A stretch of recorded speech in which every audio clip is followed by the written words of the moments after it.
வணக்கத்திற்கும் போற்றுவதற்கும் உரிய ஞானமையா அவர்களே, அருமையான இந்த திருமந்திர வகுப்பிலே ஆர்வத்தோடு கலந்து கொண்டு ஆழங்கால் படை எண்ணுகின்ற சிவனையச் செல்வர்களே, தாய்மார்களே, உங்கள் அனைவருடைய மனங்கணிந்த வணக்கத்தை நான் முதற்கென்று தெரிவித்துக் கொள்கின்றேன். 10ஆம் திருமுறையாக இருக்கின்ற திருமந்திரம் என்ற ஒரு அரிய நூலை நாம் சிந்திப்பதற்கு திருவருளும் குருவருளும் நமக்கு கூட்டியிருக்கிறது.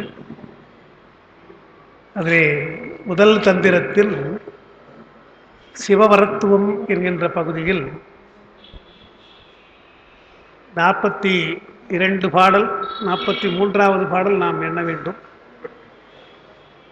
42 பாடல் முடித்திருக்கிற ஞாபகம் எனக்கு. விதிவழி அல்லது வேலை உலகம் உடைய குறிப்புகளை பார்க்கலாம். விதிவழி அல்லது வேலை உலகம் விதிவழி என்றும் விருத்தம் இல்லை. துதிவழி நித்தலும் சோதிப்பிரானும் பதிவழி காட்டும் பகலவன். அதை நாம் அன்னைக்கு முடித்தோம்.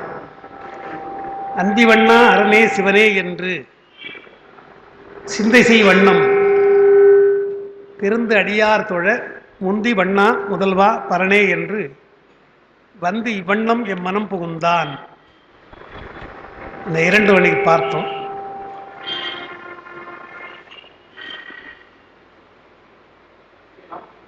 நாற்பத்தி பார்த்துட்டோம். அதான் அந்த பெருமானை விழித்து சொல்லுகின்ற முறை, கூப்பிட்டு அவருடைய பெயரை கூப்பிட்டு சொல்லுகின்ற முறை என்பது நம்முடைய திருமுறைகளில் காணப்படுகின்ற ஒன்று. அந்த அந்திவண்ணா அரணே சிவனே என்று சிந்தை செய் வண்ணம் திருந்து அடியார் தொழ முந்தி வண்ணா முதல்வா பரணே என்று வந்து வண்ணம் இம்மனம் புகுந்தான். அந்த முதல் 2 வரியில அந்தி வண்ணா அரணே சிவனே என்று என்று என்று சொல்வதாலே அது மொழி, சொல்வதாலே அது மொழி. சிந்தை செய் வண்ணம் என்பதாலே அது மனம். திருந்து அடியார் தொழ என்பதாலே அது மெய். மனமொழி மெய்களால் வணங்க வேண்டும் என்பதை அந்த பாடலில் அழகாக அந்திவண்ணா அரணே சிவனே என்று சிந்தை செய் வண்ணம் திருந்து அடியார் தொழ, அது மாதிரி தொழுதால் முந்தி வண்ண முதல்வன், முதல்வனாக இருக்கின்றவன், முந்தி வண்ணம் எல்லாவற்றுக்கும் முன்னே இருக்கின்றவன், முன்னே தோன்றுகின்றவன், அந்த முந்தி வடிவமாக எல்லா வடிவங்களுக்கும் அவன்தான் முதலானவன். வண்ணம் என்றால் அங்கே வடிவு என்று கொள்ளலாம் என்று நான் சொன்ன நினைவு. ஏதாவது ஒரு பொருளுக்கு ஒரு வடிவம் இருக்கிறது என்றால் அந்த வடிவத்திற்கு மூத்தவனாக முதல்வனாக அவன் இருக்கிறான். எந்த வடிவத்தையும் பார்த்து அவனுடைய வடிவம் வரவில்லை, அவனுடைய வடிவத்தை பார்த்துத்தான் மற்ற பொருள்கள் எல்லாம் வருகின்றன. எனவே பொருள்கள் எல்லாம் அவனுடைய ஆற்றல், அவனுடைய சக்தி. எனவே அவனுக்கு என்று ஒரு வடிவம் கிடையாது. எந்த வடிவமாக இருந்தாலும் ஒரு மூத்த வடிவம்.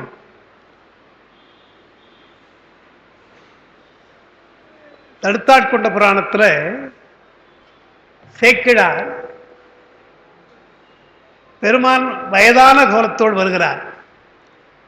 சுந்தரரை தடுத்தாட்கொள்வதற்கு வயதான கோலத்தோடு வருகிறார். இந்த வயதான கோலத்தை அவர் வர்ணிக்கிற பொழுது ரொம்ப அழகா வர்ணிக்கிறார். இந்த வயது எப்படி ஆனது என்றால் சொல்ல முடியாத வயது அவருக்கு. மொய்த்து வளர் பேரழகு மூத்த வடிவேயோ என்று ஒரு வார்த்தை போடுற. மொய்த்து வளர் பேரழகு மூத்த வடிவேயோ, அத்தகைய வடிவு என்பது ஆம்படிக்கு வருகிறான் என்று சொல்றார். இந்த என்ன அர்த்தம் என்றால், மூத்த வடிவம் அவன்தான், எல்லாவற்றுக்கும் மூத்தவனாக இருக்கின்றவன் அவன்தான், பழமையோன் அவன்தான். ஆனால் வருகிற பொழுது ரொம்ப அழகாக இருக்கிறார் என்ற, வயது போச்சு ஆனால் அழகா இருக்கிறார் என்ற. முதிய கோலமாக இருந்தாலும் ஞானக்கோலம், எனவே அழகாக இருக்கிறார், பார்ப்பதற்கு அழகாக இருக்கிறார். அதனால்தான் அவர் பேசுகிற பேச்சினாலே சுந்தரருக்கு உடனடியாக எதிர்க்க முடியலையா அவரை. என்ன காரணம்னு அவர் சொல்றார், கண்டதோர் வடிவால் உள்ளம் காதல் செய்து உருகா நிற்கும். அவர் ஆளை பார்க்கிற பொழுது வயதானவர், நல்ல திருக்கோலம், மெய் திருக்கோலமாக இருக்கின்ற சிவ வடிவம், திருநீற்றுக்கோலம், ருத்ராட்சம் எல்லாம் அணிந்து கொண்டிருக்கின்றதை பார்க்கிற பொழுது அந்த வடிவத்தினாலே கண்டதோர் வடிவால் உள்ளம் காதல் செய்து உருகா நிற்கும். உள்ளத்தில் ஏதோ புண் தொடர்பு இல்லையா, அவருக்கு பார்த்த தொடர்பு இல்லையா, எனவே உள்ளம் உருகுகிறதா. ஆனால் கொண்டதோர் பித்த வார்த்தை கோபமும் உடனே ஆக்கும். நான் சொல்லுகின்ற வார்த்தை கடுமையான வார்த்தை, இவருக்கு அடியவன் சொன்னதுனால கொண்டதோர் பித்த வார்த்தை அது கோபமும் உடனே ஆக்கும்ன்றார். ரெண்டும் உடனே அவருக்கு வருதுன்றார்.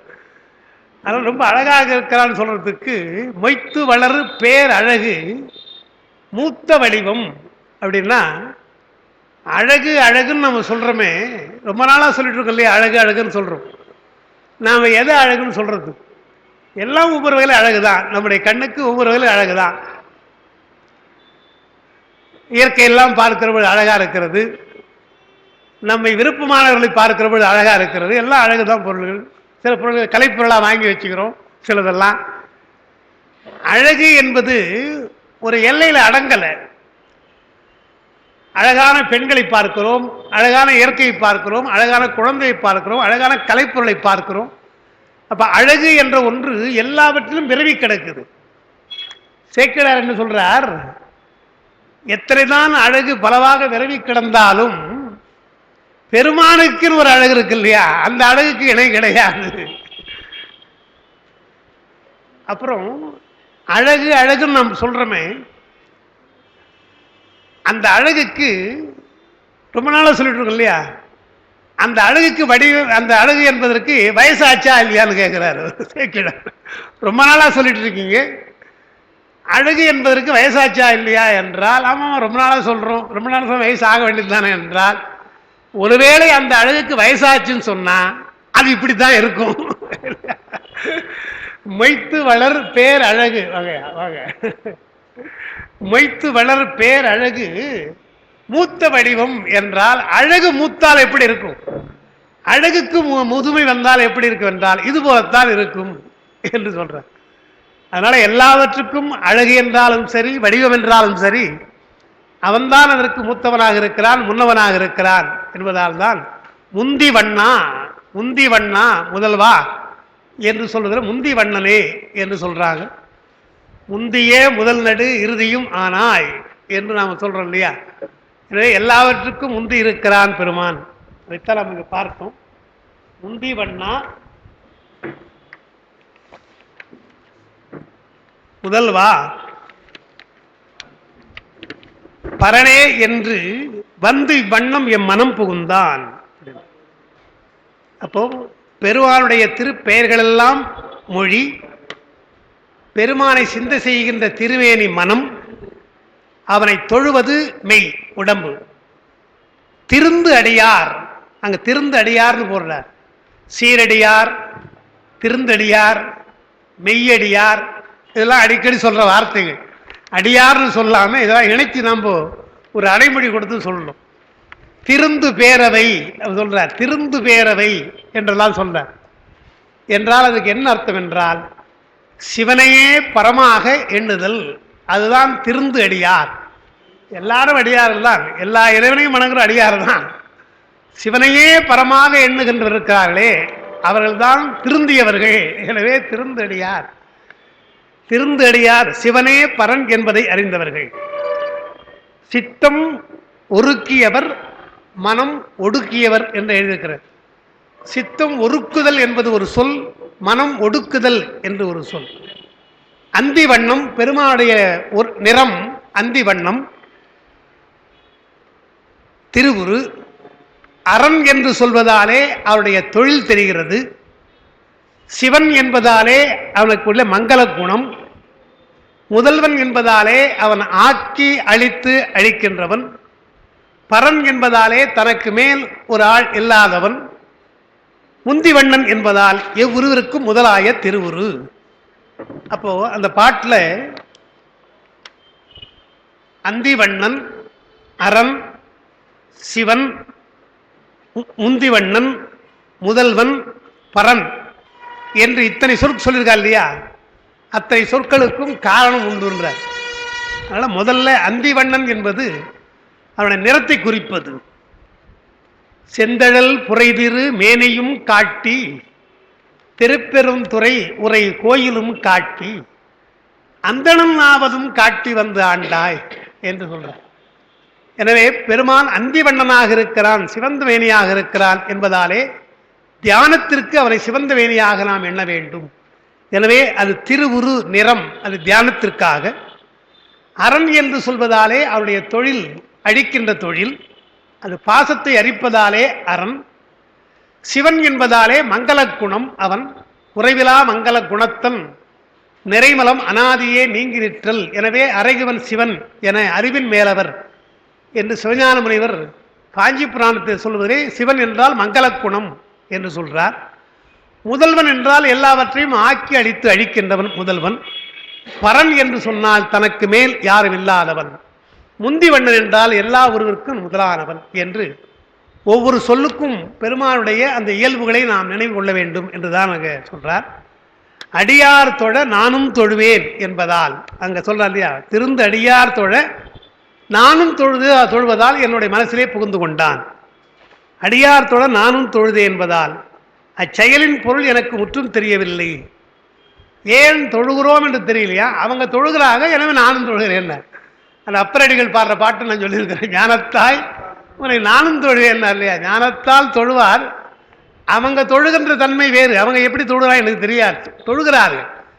ஞானத்தினாலே தொழுவதற்கு ஞானம் எனக்கு தெரியாது, தொழுவது எனக்கு தெரிகிறது. வணங்குவது தெரிவதாலே செயல் தெரியுது இல்லையா? செயல் தெரிவதாலே செயல் அளவிலே நான் செய்கிறேனே தவிர அவர்கள் அளவே தன்மையிலே இயல்பிலே நான் இல்லை. ஞான இயல்பு எனக்கு இல்லை. அதான் ஞானத்தால் தொழுவார் தொழக்கண்டு ஞானத்தாய் உனை நானும் தொழுவனே என்றருளினார் என்று சொன்னோம். வாழ்த்து, வணங்குதல், நினைதல் என்ற மூன்றிலே வணங்குதல் என்பது ஒரு திரு வடிவத்திற்கு முன்னாலே வணங்க வேண்டும். நினைத்தல் என்றால் மனம் ஒடுங்க வேண்டும். இது எவ்வளவு சுலபம் கிடையாது. எனவே வாழ்த்துதல் என்பது எல்லோருக்கும் இயல்பல்லவா? எனவேதான் அந்த ஊராமிலைக்க குருட்டாமிலைத்தாங்கு என்று மாணிக்கவாசகர் சொல்லுவார். மந்தைகளை போய் மேய்ந்து விட்டு வருகின்ற பொழுது குருட்டு பசு ஒன்று வந்துட்டு இருக்கோம், கூட்டத்தில் வருமா. நல்ல பார்வையுள்ள பசுக்கள்லாம் அந்த மந்தையிலேருந்து வீட்டுக்கு வர்ற பொழுது, அந்த கொட்டைக்கு வர்ற பொழுது கன்றை நினைத்து அதெல்லாம் கத்தும். அப்போ வீடு நெருங்கி விட்டது, அந்த கொட்டைகள் நெருங்கி விடுன்னு தெரியும். குருட்டாக்கி அது என்னன்னு தெரியாது இல்லையா, எப்போ எங்கே போகிறோன்னு தெரியாது. எனவே ஊரா மிலைக்கு என்ன, ஓ ஊராலாம் கத்துது இல்லையா, நானும் கத்துறேன், அதுவும் கத்துதான், நானும் வந்து விட்டேன் என்று அதுக்கு எங்கே போனோன்னு தெரியாது. ஸோ வந்து விட்டோம், அந்த இடத்துக்கு வந்து விட்டோம். ஏன்னா மற்ற பசுக்கள்லாம் கத்துக்கிறது. எனவே நாமும் கத்துவோம் என்று கத்துவது போல நானும் அடியாரோடு சேர்ந்துக்கிட்டாராம் மாணிக்கவாசகர். அடியாரோடு சேர்ந்துக்கிட்டு அவருக்கு என்னன்னு தெரியாது, ஊராமிலைக்க அப்படின்னாரு. எல்லாரும் அறிந்தவர்கள், ஊர் வந்துவிட்டது என்று தெரிந்து அந்த கண் தெரிந்த பசுக்கள் கத்துது இல்லையா, அதுபோல் ஞானக்கண்ணுடைய அடியார்கள் பெருமானை அறிந்து அவர்கள் தென்னாடுடைய சிவனே அப்படின்னு சொல்றாங்களாம். இவருக்கு அது ஒன்றும் தெரியாது. இவரும் கூட எந்நாட்டவருக்கு இறைவா என்று இவரும் சேர்ந்து சொல்றாராம். என்றால் நான் என்ன என்று தெரியாமல் ஊரா மிலைக்க குருட்டா மிலைத்தது போல நான் கத்துகிறேன் என்று அவர் நயமா சொல்றார். அதுதான் நானும் தொழுவேன் என்று அப்பர் பெருமான் சொன்னார். வாழ்த்துதல் என்பது வணங்குதலை காட்டிலும் நினைப்பதை காட்டிலும் அடியாரோடு இருக்கிற பொழுது, சங்கமத்திலே இருக்கிற பொழுது அது ரொம்ப எளிமையாக இருக்கும் என்பதாலே நினைத்தல் என்று சொன்னால் அது ஒரு யோக நிலை. அப்புறம் நமக்கு பெருமானை கிரியைகளாலே நாம் வணங்குகிறோம் என்று சொன்னால் அதெல்லாம் நமக்கு ஒரு ஆன்மார்த்தமாக இருக்க உருவம் நமக்கு தேவை. ஆனால் வாழ்த்துகிற பொழுது எங்கிருந்தும் வாழ்த்தலாம் அல்லவா என்பதாலே அடியாரோடு கூட்டத்திலே இருந்தால் வாழ்த்தலாம். அது வாழ்த்துதல், வணங்குதல், நினைத்தல் இந்த மூன்றிலே வாழ்த்துதல் எளிமையாக இருக்கின்ற காரணத்தினால்தான் திருமுறைகள் எல்லாம் நிறைய எழுந்தன. நிறைய பாடல்கள் அவர்கள் பாடியதற்கு காரணம் வாழ்த்துங்கள் பெருமானை, வாழ்த்த வாய் உங்களுக்கு தந்திருக்கிறான், வாழ்த்துங்கள் என்று அது திருமுறை சொல்லியிருக்கிறார்கள் என்று நாம் இன்னைக்கு பார்த்தோம். திருவள்ளுவரும் பொருள் சேர் புகழை இடைவிடாது சொல்லும்படி விரித்துள்ளது இக்காரணம் பற்றியே. திருக்குறள்ல இருள் சேர் இருளையும் சேரா இறைவன் பொருள் சேர் புகழ் புரிந்தார் மாட்டுன்னு வருது. பொருள் சேர் புகழ்ன்றார். பெருமானை பாராட்டுவதுதான் பொருள் உடையது. மற்றதெல்லாம் பொருள் உடையது அல்ல. மக்களை புகழ்வதெல்லாம் உண்மையான புகழ்ச்சி அல்ல, உண்மையான பொருத்தம் அல்ல. இறைவனை பாராட்டுவதுதான் உண்மையான பொருள். எனவே பூமியில் புகழ்தக்க பொருளே உன்னை என்னானா என்னானா எண்ணி நல்லால் ஏழையேன் என் சொல்லி ஏத்துகேன் என்று அப்பர் பாடினார். எனவே பொருள் சேர் புகழ், அது புரிதல் என்ற ஒரு வார்த்தை, புரிதல் என்ற வார்த்தையை போட்டிருக்கிறார். அதுக்கு ரெண்டு அர்த்தம். எப்பொழுதும் சொல்லுதல் ஒரு அர்த்தம், விரும்பி சொல்லுதல் அர்த்தம். ரெண்டு அர்த்தம் சொல்றார். புரிதல் என்றால் இடையராது சொல்லுதல், இடையராது விரும்பி சொல்லுதல் என்று விருப்பத்தோடு இடையராது சொல்ல வேண்டும். அப்படி சொன்னால் பெருமான் உங்களுக்கு முன்னாடி இருக்கிறான் என்று அதான் அன்றைக்கு நாம் பார்த்தது. இன்றைக்கு 43வது பாடல். மனையுள் இருந்தவர் மாதவர் ஒப்பர், நினைவுள் இருந்தவர் நேசத்துள் நிற்பர், பனையுள் இருந்த பருந்து அதுபோல நினையாதவர்க்கு இல்லை நீள் இன்பம் தானே. உதாரணம் சொல்றார். பனையுள் இருந்த பருந்துன்னர். பனை மடல் மேலே ஒரு பருந்து இருக்கிறதா. அந்த பருந்துக்கு பனை மரத்தினுடைய சிறப்பெல்லாம் தெரியுமா என்றால் தெரியாது. ஏன்னா பனைமரம் ரொம்ப சிறந்தது என்று குழந்தைக்கு சொல்ற பொழுது பனைமரமே பனைமரமே என்று அந்த பாட்டை சொல்லுவாங்க. அது எல்லாவற்றுக்கும் புகழ்வதுன்னு சொல்றது. அந்த காலத்தில் வீடு கட்டுறதுக்கு முக்கியமாக அந்த பனங்கழி தான் முக்கியம். பனங்கழி அது இன்னைக்கு சொல்றாங்க. இந்த கான்கிரீட்டை காட்டிலும் நல்ல பலமாக இருக்குமா அது நீங்க பார்த்தீங்கன்னா. ஏன்னா நீங்க அந்த பனஞ்ச வாரைது அந்த உள்ள இப்படி இப்படி இருக்கும் பார்த்தீங்களா, நார் நாராக இருக்கு. நீங்கள் பார்த்தீங்கன்னா அது அவ்வளோ சீக்கிரமாக விலகாது, செல்லும் பிடிக்காது. நல்ல இப்போ முற்றில ஒன்றாக இருந்தால் செல் பிடிக்காது. அதெல்லாம் இயற்கையாக பெருமான் கொடுத்துருக்கிற கான்கிரீட் கட்டடம் மாதிரி அதெல்லாம் அதுங்களா.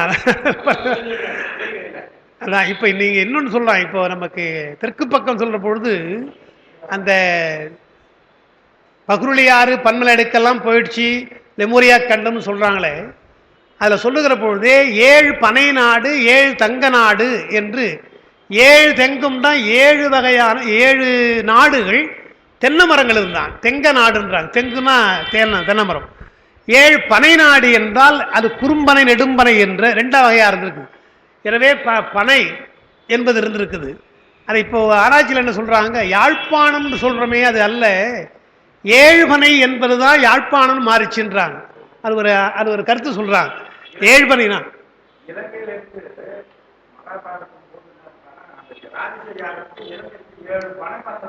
பனை மரமா இதுக்கா யாகத்து பொன்னாலான பனை அதான் தேசிய மரம் மாதிரி, தேசிய மரம் மாதிரி. அதான் அதாவது அது சொல்றார். பனையில் இருந்த பருந்து, பனை மரத்துக்கு இவ்வளவு சிறப்பு சொல்றாங்க. பழைய தமிழ் பாட்டில் அப்படி ஒன்று உண்டு. அதாவது ஒரு அரசனுடைய போர்ப்படை கடந்து போகிறதா. பனங்காட்டை கடந்து போற பொழுது முதல்ல போனவங்க பனம் நுங்கு சாப்பிட்டாங்களாம், அதுக்கப்புறம் பனம் பழம் சாப்பிட்டாங்களாம், அதுக்கப்புறம் பின்னால் அவங்க பனங்கிழங்கு சாப்பிட்டாங்களாம். அவ்வளோ தூரத்துக்கு போகுதா இல்லையா. பனங்கிழங்கு வந்து பனம் நுங்கு வந்து அப்புறம் பழமாகி அப்புறம் அந்த பழம் வந்து மறுபடியும் போய் நுங்காகி அதற்கு பின்னால் பனங்கிழங்கா போகுதுன்னா அவ்வளோ தூரத்துக்கு படை போகுது என்று நயமாக சொன்னாங்க. நீளமான படை போகிறது என்பதற்கு சொன்னாங்க. அதுபோல் பனை மரத்தோடு நமக்கு நிறைய தொடர்பு நமக்கு உண்டு என்று பார்க்குறோம். அளவு கூட நீங்கள் பார்த்தீங்கன்னா திணை அளவு பனை அளவுன்னு சொல்லுவாங்க. பனைக்கு மும்மதம் வேடம் கொண்டவர் சொல்றார். அளவுக்கு சொல்ற பொழுது திரைத்துணையை நன்றி செய்யணும் பனைத்துணையா கொள்வர்னு வருது இல்லையா. அதுக்கு பரிமேழக உரை எழுதுற பொழுது திணை என்பது பனை என்பதும், திணைன்னா திணை மாவுக்கு அது அல்ல, பனை அது அல்ல, திணை என்பது ஒரு சிறிய அளவுன்றார். அந்த காலத்தில் ஒரு சிறிய கிராம் சொல்றோம் இல்லையா. இப்போ கிராம்னு ஏன் சொல்கிறோம், அந்த கிராம்னாலே அந்த பருப்பு தானே, ஆங்கிலத்தில் கிராம்னா பருப்பு. அது அந்த பருப்பு அளவுக்கு நம்ம வச்சுட்டோம். அதனால் நம்ம உளுந்து என்று வைத்துக்கொண்டு அதை அளக்கிறோம் நம்ம. எனவே பனை என்பது மிக சிறிய அளவாக இருந்திருக்கிறது. திணை என்பது, பனை என்பது பெரிய அளவாக இருந்திருக்குன்னு பார்க்குறோம். அதனால் திணை அளவு பனை அளவு என்பது சொல்லி திணை பனை என்பதுனா அளவுகள் அளவைகள்னு எழுதுறாரு பரிமேழகர். எனவே அப்படி திணையோடும் பனையோடும் நமக்கு ரொம்ப நிறைய தொடர்பு நம்ம உண்டு பார்க்குறோம். அங்கதான் எழுதுறார், பனையுள் இருந்த பருந்து. இங்க இன்னொரு செய்தி நான் சொல்லி ஆகணும். இந்த பருந்துன்னு போடுறார். இந்த அது என்ன அன்றில் பறவைன்னு சொல்லுவாங்க. அதை அகன்றில் பகன்றில் சொல்றது நம்முடைய அப்பர் பெருமான் கூட அந்த கைலை காட்சி சொல்ற பொழுது பகன்றில் என்று பாடுறார். அன்றில் என்றால் ஆணும் பெண்ணுமாக பிரியாமல் இருக்கும் என்றது அகன்றில் என்று சொல்றது. அது அன்றில் என்று சொல்றாங்க. அகலாமல் இருப்பதாலே அது அகன்றில் என்று சொல்லி அது பின்னாலே பகாண்டில் பகன்றில் என்று பிரியாமல் இருக்கும். அது எப்பொழுதுமே பனை மரத்தில் தான் இருக்கும். அது பனை மரத்தில் தான் அது இருக்கும் என்று சொல்றாங்க. அது பிரியாமல் இருக்கின்றது. இங்கே பருந்து ஏன் சொல்றாருன்னா, கொஞ்ச நேரம் அந்த நிழலுக்காக ஒன்று தங்கும். அது பனை மரத்தில் கொஞ்ச நேரத்தை விட்டு அப்புறம் போயிடும் இல்லையா? அதுபோல பனை மரத்தினுடைய பெருமை தெரியாமலே சிறிது நேரம் தங்குவதற்காக வந்து இருக்கின்ற பருந்து கொஞ்ச நேரம் இருந்து விட்டு பறந்து போகுது இல்லையா? அதுபோல சில பேர்ன்றாரு. இங்க என்ன சொன்னார் பாருங்க, நினையாதவர்க்கு இல்லை. பனைமரத்திலே இருந்து கொண்டும் கூட பனைமரத்தை பற்றிய செய்தி தெரியாமல் இருக்கின்ற பருந்து போல மனை அப்புறம் நினைவு ரெண்டு சொல்றார். மனையுள் இருந்தவர் இல்லறத்தார். இல்லறத்தார்கள் அவர்கள் மாதவத்தார் என்றார். மாதவத்தோடு ஒப்பார்கள் அவர்கள் எல்லாம். ஏன்னா நம்முடைய நாட்டை பொறுத்தவரையில் தமிழருடைய கொள்கை இல்லற வாழ்க்கை தான் சிறந்தது என்று கொள்றோம். எனவே இல்லறம் என்பது ஒரு தவம். சிந்தாமணியில் அப்படி ஒரு பாட்டு வருகிறது. நற்றவம் செய்வார்க்கும் அகுதியிடம், தவம் செய்வார்க்கும் அகுதியிடம் என்று ரெண்டையும் சொல்றார். நற்றவம் தவம் என்று சொல்றார். நற்றவம் என்பது துறவிகளை பற்றி சொல்றது, தவம் என்பது இல்லறத்தாருக்கு சொல்வது என்று எழுதி, தவம் என்றால் அது இல்லறம், நற்றவம் என்றால் துறவரம் என்று சொல்லி, ஏன் அதை நற்றவம் என்று சொன்னார் என்றால், மற்றவர்களுக்காக முயல்வதால் அந்த தவம் மற்றவர்களுக்காக முயல்கிறார்கள் முனிவர்கள் எல்லாம். எனவே அது நற்றவம். தவம் என்றால் இல்லறவாதிகள் தமக்காக முயல்கின்றார்கள் என்பதாலே அது தவம் என்று ரெண்டா சொல்றாங்க. எப்படி சொன்னாலும் இரண்டும் தவம் என்றுதான் தெரிகிறது. அது நற்றவத்தோர் பொதுவாக நற்றவத்தோர் பொதுவாக சொல்லுகிறார். அந்த வார்த்தையை சொல்றேன். நான் வந்து நமச்சிவாயத்தை ஓம்புகிறேன்னு சொல்றாரு இவரா. ராமலிங்கர் பாடுற பாட்டு தானே சொல்றது நமச்சிவாய். அது அது நற்றவன் தான். நற்றவன் பொதுவாக சொல்லுகிற பொழுது பெருமானை எண்ணுகின்ற தவமுடையவர்கள் அப்படித்தான். அப்படி இல்லை, பெருமானை எண்ணுகின்ற தவமுடையவர்கள் தான்.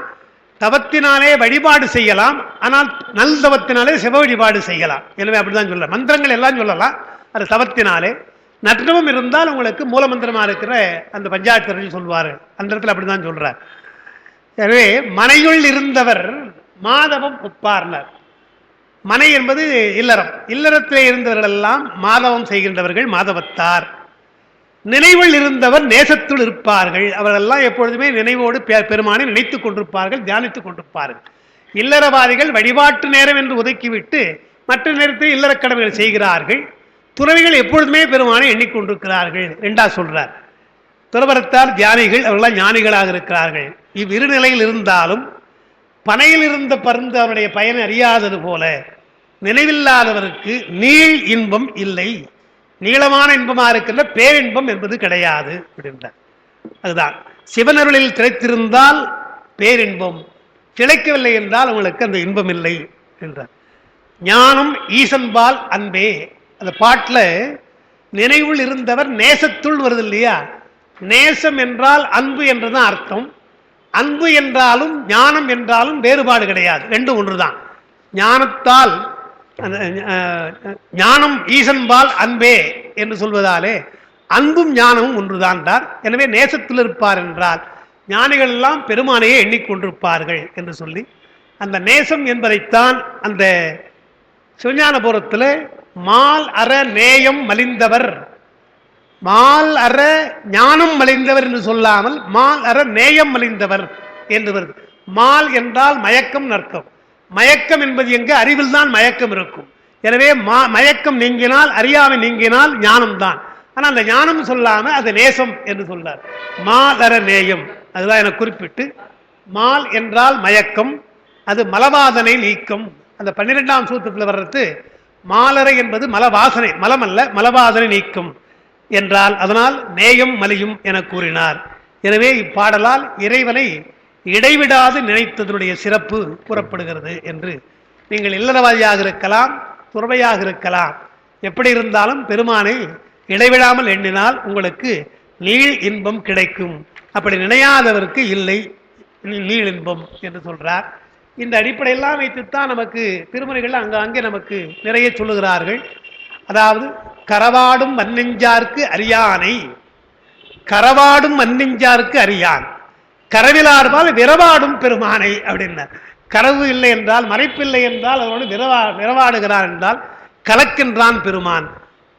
இவை நம்ம திருவாசகத்தில் கரந்தில்லா கல்வன் என்று சொல்றார் இல்லையா? கரந்தில்லா கல்வராக இருக்கின்றான் அடியார்களுக்கு என்று சொல்றதுனால பெருமானை எண்ணினால் அவர்களுக்கெல்லாம் இன்பம், அவனை மறந்தால் நமக்கு இன்பம் இல்லை என்பதைத்தான் இந்த இடத்துல இல்லறம் துறவரம் என்பதை பற்றி நீங்கள் கவலைப்பட வேண்டாம் என்று பொதுவான நிலையில இந்த பாடலை சொன்னார்.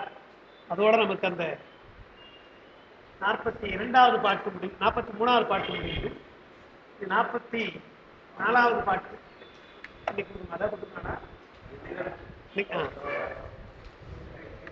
அடியார்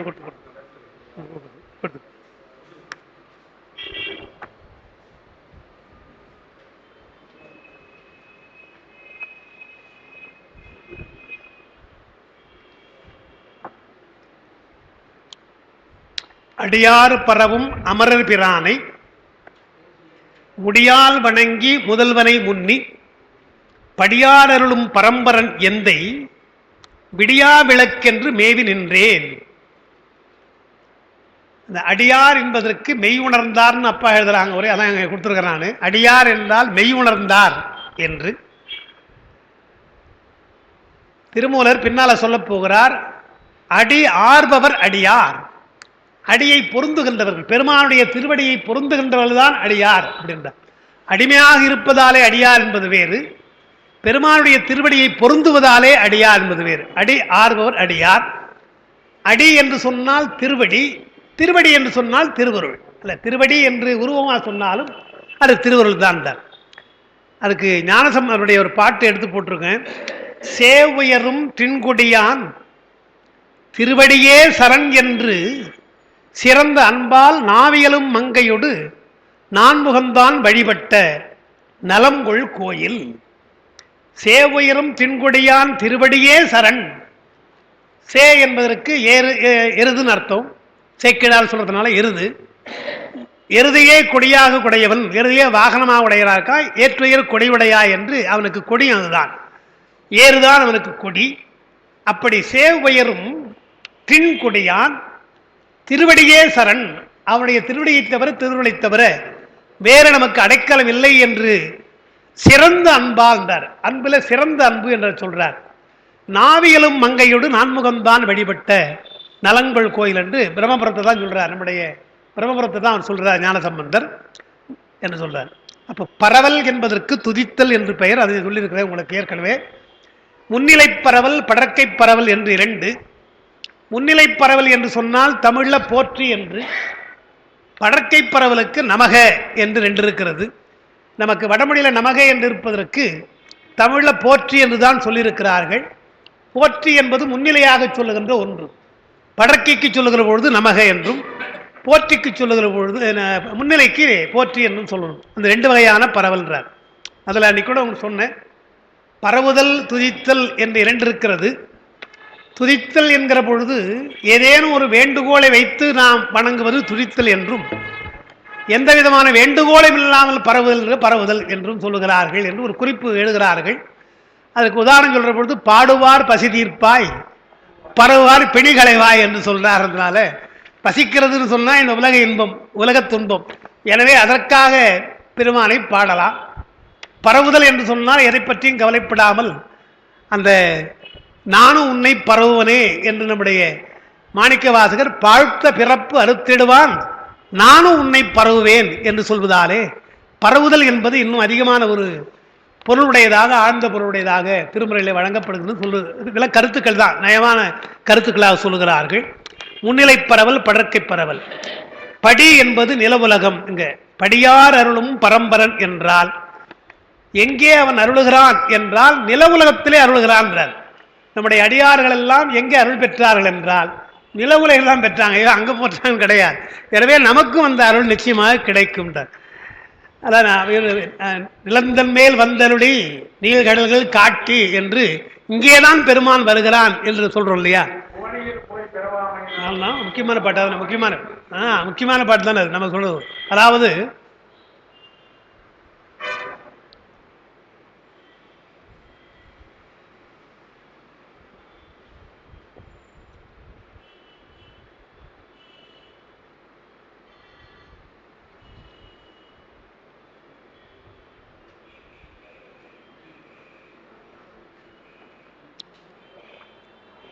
இந்த தேவலோகம் நரகலோகம்லாம் போக பூமின்றாங்க, அனுபவிப்பதற்கு உள்ளதுன்றாங்க. என்ன அனுபவிப்பதற்குரியது என்றால் வினை அனுபவிக்கிறது தான். நல்வினை என்றால் இன்பத்தை அனுபவிக்க போறீங்க, தீவினை என்றால் துன்பத்தை அனுபவிக்க போறீங்க. எனவே போகம் என்றால் நல்வினை தீவினை அனுபவிக்கிறது தான் அங்க. ஆனா அங்க செயல் கிடையாது. இங்க நமக்கு என்ன என்றால் இங்கே நல்வினை தீவினை அனுபவிக்கிறோம், இன்பம் துன்பத்தை அனுபவிக்கிறோம். ஆனால் அதிலிருந்து செயலும் செய்யலாம், இதில் தப்பிக்கிறது செயலும் உண்டு. அங்க முடியாது. எனக்கு போதுங்க சொர்க்கம், கொஞ்சம் விட்டுருங்கன்னா அதெல்லாம் இல்லை, இருந்தால் போகணும்னாங்க. அடிப்படை நரகத்தில் விட்டுருங்கன்னா விட மாட்டான், சொர்க்கத்திலே விட மாட்டான், நரகத்தில் விட போறான். கட்டாயம் இன்பமா இருந்தாலும் சரி துன்பமா இருந்தாலும் இருந்தா அவனும் விட முடியாது அப்படின்றான். இப்போ நல்ல வேலை இல்லை, எனக்கு இப்போ என்னாச்சு, நல்ல வேலையை விட்டான். மறுநாள் தான் எனக்கு ஃப்ளைட் தப்பி விட்டுட்டோம் இல்லையா? என்ன சொன்னாங்க, நல்ல வேலை சார் மறுநாள் கொடுத்துனான் டிக்கெட்டு. என்ன பண்ணுவான், உங்களை எடுத்து ஹோட்டலில் தங்க வச்சிருவான். ஹோட்டலில் தங்க வச்சுட்டு என்னைக்கு டிக்கெட்டோ அப்போ தான் விடுவான் உங்களென்னா. இருக்கட்டும், ஹோட்டலில் கூட தங்கலாம், நம்ம வேலை என்ன ஆகுது, அவன் 5 ஸ்டாரான்னு எதாக இருந்தால் நமக்கு என்ன, எப்படா வெளியே போகிறோன்றது போட்டு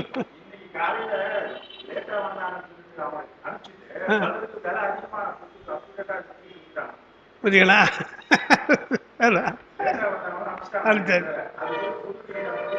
போடு. எல்லாம் நிறைய பேர் பிளைட்ல போக ஆரம்பிச்சாங்க பேரன். அது போல இது சொல்றேன், சொர்க்கத்தில் இருந்து கொண்டு எனக்கு போதும் இன்பம் எனக்கு விட்டுனாலும் விட முடியாது, நரகத்தில் போதும்னா விட முடியாது. இங்க அப்படி இல்லை, வினையை அனுபவிக்கிற பொழுதே நாம் வினையிலிருந்து விடுவித்துக் கொள்ளலாம். நமக்கு இங்கதான் வாய்ப்பு இருக்கிறது இல்லை. எனவேதான் நீங்க சொன்ன பாட்டு, புவனையில் போய் பிறவாமே நாள் நாம் போக்குகின்றோம், இங்க உட்கார்ந்து நாளத்து போக்குறமே என்று சொல்ல. அதான் இங்க சொல்றார், படி என்றால் நிலவுலகம், இங்கும் அவன் அருளை காணலாம், பெருமானுடைய திருவுருளை நாம் இங்கும் காணலாம் என்றார். பரம்பரன் என்றால், பரன் என்றால் மேலானவன், பரம்பரன் என்றால் மேலானவற்றுக்கு மேலானவன் என்று பார்க்கும். எந்தைன்னு ஒரு சொல் இருக்கிறது, எமக்கு தந்தை என்றும் தாய் என்றும் ரெண்டா சொல்லும் பெருமானை. ஞானத்தை தருவதாலே அவனை தந்தை என்றும், பேரன்பு செலுத்துவதாலே அவனை தாய் என்றும் சொல்லுகிற வழக்கம் நமக்கு இருக்கிறது. அப்புறம் விடியா விளக்குன்னு ஒரு வார்த்தை சொல்றார், அதுதான் இங்க விடியா விளக்கு என்று மேவுகின்றேனே என்று. கோயில்கள் எல்லாம் நந்தா விளக்கு என்று போடுவார்கள், நாம் பார்க்கிறோம். நொந்தா ஒன் சுடரே என்று நம்முடைய சுந்தரரும் பாடுகிறார். நொந்தா விளக்கு என்றால் அணையாத விளக்கு என்று அர்த்தம். அந்த விளக்கு என்றால் ஒளிதான், ஒளி என்றால் அறிவுன்னு அர்த்தம். பெருமானுடைய அறிவு என்றைக்கும் மங்காமல் இருக்கின்ற ஒன்று. நமக்கெல்லாம் அறியாமை வந்து விடுகிறது, அறிவு போய்விடுறது. ஆனால் பெருமானுக்கு நிலைத்த அறிவாக இருப்பதாலே அது விடியா விளக்கு என்றால், அதாவது முடியாமல் இருக்கின்ற அணையாத விளக்காக இருக்கிறது என்று. அந்த அடிப்படையில் தான் நம்ம அந்த கருவறையில் விளக்கு ஏற்றுகிறோம். பெருமான் அழியாத சோதி உடையவன், அழியாத அறிவுடையவன் என்று அந்த அடிப்படையில் தான் நமக்கு அவனுக்கு ஒரு விளக்கு திருக்கோயிலில் ஏற்றணும் என்று சொல்றாங்க. அணையா விளக்கு என்று, தூங்கா விளக்கு, நுந்தா விளக்கு என்று அதெல்லாம் நம்ம சொல்றோம்.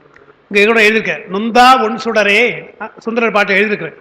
நொந்தா ஒன் சுடரே நுனையே நினைந்திருந்தேன், வந்தாய் போய் அறியாய், மனமே புகுந்திருந்த சிந்தாய், எந்தை பிரான் திருமேற்றளி உரையும் எந்தாய், உன்னையெல்லாம் இனி ஏத்த மாட்டேன் என்று நம்முடைய கட்சி திருமேற்றளியிலே வந்து அவர் பாடிய பாடலை நம்ம பார்க்கிறோம். நுந்துதல் என்றால் தூண்டுதல் அர்த்தம். தூண்டாத விளக்கு என்றார். விளக்கு எரிஞ்சிட்டே இருக்கும், கொஞ்சம் குறையும், மறுபடியும் தூண்டணும் இல்லையா? அந்த மாதிரி தூண்டாமல் இருக்கின்ற விளக்காக இருப்பது அவனுக்கு அறிவுதான். யாரும் சொல்லி அந்த அறிவு அவனுக்கு வரவில்லை, தானே வருகின்ற அறிவு, குறையாத அறிவு என்பதாலே அவனுக்கு நுந்தா விளக்கு என்று அவனுடைய அறிவை சொல்றோம். ஆனால் அடியார் பரவும் அமரர் பிரானை முடியால் வணங்கி முதல்வனை முன்னி படியார் அருளும் பரம்பரனை, இந்த இடத்துல அவனை முன்னி படியார் அருளும் பரவனை எந்தை விடியா விளக்கு என்று நான் மேவி நின்றேன் என்று சொல்றான். அடுத்த பாடல், பறை பசு பாசத்து நாதனை உண்ணி உரை பசு பாசத்து ஒடுங்க வல்லார்க்கு திரை பசு பாவ செழுங்கடல் நீந்தி கரை பசு பாசம் கடந்து எய்தலாமே. பறை பறை என்பது பராசக்தி. அது பெருமானை தவிர அவனை விட்டு விலகாத ஒரு சக்தி. பசு பாசம், பசு என்பது ஆன்மாக்கள், பாசம் நமக்கு தெரியும் ஆணவம் கண்மம் மாயம். அங்க என்ன சொல்றார்? பறை பசு பாசத்தை பாசத்து நாதன் அப்படின்றார். அந்த முதல் வரியில பறைக்கு நாதன், பசுவுக்கும் நாதன், பாசத்திற்கும் நாதன். எனவே பறை பசு பாசத்து நாதன் என்று சொல்றார். அப்படி சொல்லுகிற பொழுதே நாம் என்ன விளங்கிக்கணும்? பறை என்றால் பராசக்தி, அது அவனிடத்திலிருந்து பிரியாத ஒன்று, தன்னின் வேறாகாத ஒன்று, அதற்கும் அவன் தலைவனாக இருக்கிறான். இப்போ நம்ம அந்த பரணே பரணேன்னு பார்த்தோம் இல்லையா? சோதியே சுடரே பாட்டு படிக்கிற பொழுது சுரிகுடல் படைமலை மடந்தை பாதியே உடனே பரணேன்றார் இல்லையா? அவன் பாதினா அப்புறம் அவன் தான் பரனாக இருக்கிறான்னு சொல்றான் இல்லையா? அதுபோல இங்கே பறை என்றால் பராசக்தி, அது பெண்ணாக சொல்றது. பறை என்றது பராசக்தி, அதற்கு நாதனாக இருக்கிறான், பிரியாமல் இருக்கின்றவனாக இருக்கிறான், தன்னில் பிரிவிலாத எங்கோமான் என்று மாணிக்கவாசகர் சொல்ற வரி. அப்புறம் பசுன்றார். பசு என்பது அவனில் வேறானது. உயிர்கள் வேறுதான், இறைவன் வேறுதான். எனவே தன்னின் வேறானது, பாசமும் வேறானது தான். அப்ப எல்லாம் வேறானது, பறை மட்டும் அவனோடு ஒன்றியது. அப்ப தன்னின் வேறாகவும் தன்னில் தானாகவும் இருக்கின்ற அப்படிப்பட்ட நாதன் என்று சொல்ற பொழுது, எல்லாம் அவனாக இருக்கிறானே வேறாக இருக்கிறான்னு சொல்றீங்களே என்ற ஒரு வார்த்தை சொல்றாங்க. வேறாக இருக்கிறான் என்றால் என்ன அர்த்தம் என்றால், பிரிந்திருக்கிறான் என்று அர்த்தம் கிடையாது. எல்லாவற்றையும் கலந்திருக்கிறான். கலந்திருந்தாலும் தாக்குண்ணாமல் இருக்கிறான், தொடக்குறாமல் இருக்கிறான் என்பார்கள். தொடக்குறுதல் ஒரு வார்த்தை. நமக்கெல்லாம் ஒரு பொருளிலே நமக்கு தொடக்கு என்று ஏற்படுகிறது. தொடக்கு என்றால் அதனாலே பாதிப்பு நமக்கு வருகிறது. பெருமானுக்கு பாதிப்பு கிடையாது. எனவே பசுக்களாக இருந்தாலும் சரி, பாசத்திற்கு அவன் தலைவனாக இருந்தாலும் அதனால் தொடக்குண்ணாதவன் என்பதுதான் அங்க பறை பசு பாசத்து நாதன் என்கிறார்கள். அதை புரிந்திருக்கொள்வதற்காக என்ன சொல்றாங்க என்றால், பெருமான் வியாபகமாக இருக்கிறான், பசுக்கள் ஆன்மாக்கள் அதிலே வியாபியமாக இருக்கிறது, பாசம் அதிலே வியாப்தியாக இருக்கிறது என்று மூன்று சொற்களை நாம் சொல்றோம். வியாபகம் என்பது மட்டும் நாம் சொல்லலை, வியாபகம், வியாபியம், வியாப்தி என்று மூன்றாக சொல்லி, வியாபகத்துக்குள்ளே பெருமானுடைய வியாபகத்துக்குள்ளே எல்லாம் அடங்கி இருக்கிறது என்று நாம் சொல்றோம். எளிமையாக புரிவதற்கு ஆகாயத்தை சொல்லுகிறார்கள். ஆகாயம் வியாபகமாக இருக்கிறது, காற்று, தீ, நிலம், நீர் எல்லாம் அதுக்குள்ள அடங்கி இருக்கிறது. வாங்க, ஆனால் இந்த பூதங்களாலே அந்த ஆகாயம் தாக்குண்ணவில்லை, அதற்கு எந்த விதமான தொடக்கம் கிடையாது. தண்ணீர் அழுக்காகிறது, நிலம் அழுக்காக போகிறது பார்க்கிறோம், ஆனால் ஆகாயம் அழுக்காவதில்லை என்று பார்க்கிறோம். எனவே ஆகாயத்துக்குள்ளே அடங்கி இருந்தாலும் அல்லது எல்லா பூதங்களிலும் ஆகாயம் கலந்திருந்தாலும் அது தொடக்குண்ணாதது போல, தாக்குண்ணாதது போல, பெருமான் பசு பாசத்திலே கலந்திருந்தாலும் அவன் தாக்குண்ணாத நாதனாக இருக்கிறான். பறை பசு பாசத்து நாதனை உண்ணி. இப்ப நாம கூட பாசத்தோடு இருக்கிறோம், நமக்கு அந்த ஆணவம் கண்மம் மாய இருக்குது, ஆனா நமக்கு நாதனா நம்ம இல்லை, அதுக்கு அடங்கி இருக்கிறோம் இல்லையா? பசு பாசம் என்றால் அதுக்கு அடங்கி இருக்கிறோமே தவிர நாம் நாதனாக இல்லை. ஆனா பெருமான் நாதனாக இருக்கிறார். அப்படி உண்ணி உரை பசுபாசத்து ஒடுங்க வல்லார்க்கு. உரைத்த நெறி, நெறி நீண்ட நெறி, நெறிய நெறிகளே அரிநெறி, அந்த அருநெறியிலே சென்று மனம் வழி மெய்களெல்லாம் ஒடுங்கினால் ஒடுங்க வல்லார்க்கு. திரை பசு பாவச் செழுங்கடல். இந்த திரை பசு பாவம்னு வருது, அந்த பாவம்ன்றதுக்கு புண்ணியம் பாவம் அல்ல, பாவம் வைத்துக்கொள்ளணும். பாவம் என்றுதான் வைத்துக்கொள்ளும். பாவம் என்றால் இருக்கின்ற தன்மை, உளதாம் தன்மைன்னு எழுதிக்க மாருங்க. பாவம் என்றால் உளதாம் தன்மை. தர்க்கத்துல உள்ள பொருள் இல்லாத பொருள் என்று ரெண்டு சொல்றாங்க. உள்ள பொருளுக்கு பாவப் பொருள் என்றும் இல்லாத பொருளுக்கு அபாவ பொருள் என்றும் சொல்றாங்க. அபாவம் என்று ஒரு வார்த்தை சொல்றாங்க. இது பசு பாசம் இங்க இருக்கு இல்லையா? திரை பசு பாவம், பசுவனுடைய பிறவி இருக்கிறது அல்லவா, அது உளதாம் தன்மை. பிறவி அது உள்ளதே தவிர இல்லாதது கிடையாது. பாவம் உளதாம் தன்மை என்று. திரை பசு பல வகையான அலைகளை காய்க்கின்ற பிறவி கடல். அந்த பிறவியாகிய கடல்லே இந்த ஆன்மாக்கள் உழலும் அல்லவா. அந்த செழுங்கடல் நீந்தினால், அது நீந்தினால் யாருக்கு? உரை பசு பாசத்து ஒடுங்க வல்லார்க்கு. பசுபாசம் என்றால் என்ன என்றால் அதை தெரிந்து கொள்ளுகின்றவர்களுக்கு கரை பசு பாச கடந்து எய்தலாம், பசுபாசத்தை கடந்து எய்தலாம் என்று அங்கே சொல்கிறார். அது இந்த 2ஆம் பக்கத்தில் ஒன்று எழுதியிருக்கிறேன். எல்லாம் பாசம் பாசம்னு வர்றதுனால அதை புரிந்து கொள்வதற்காக அப்படி எழுதியிருக்கிறோம். செழுங்கடல் என்பதாலே அளவிடப்பட முடியாத அகலம் ஆழம்.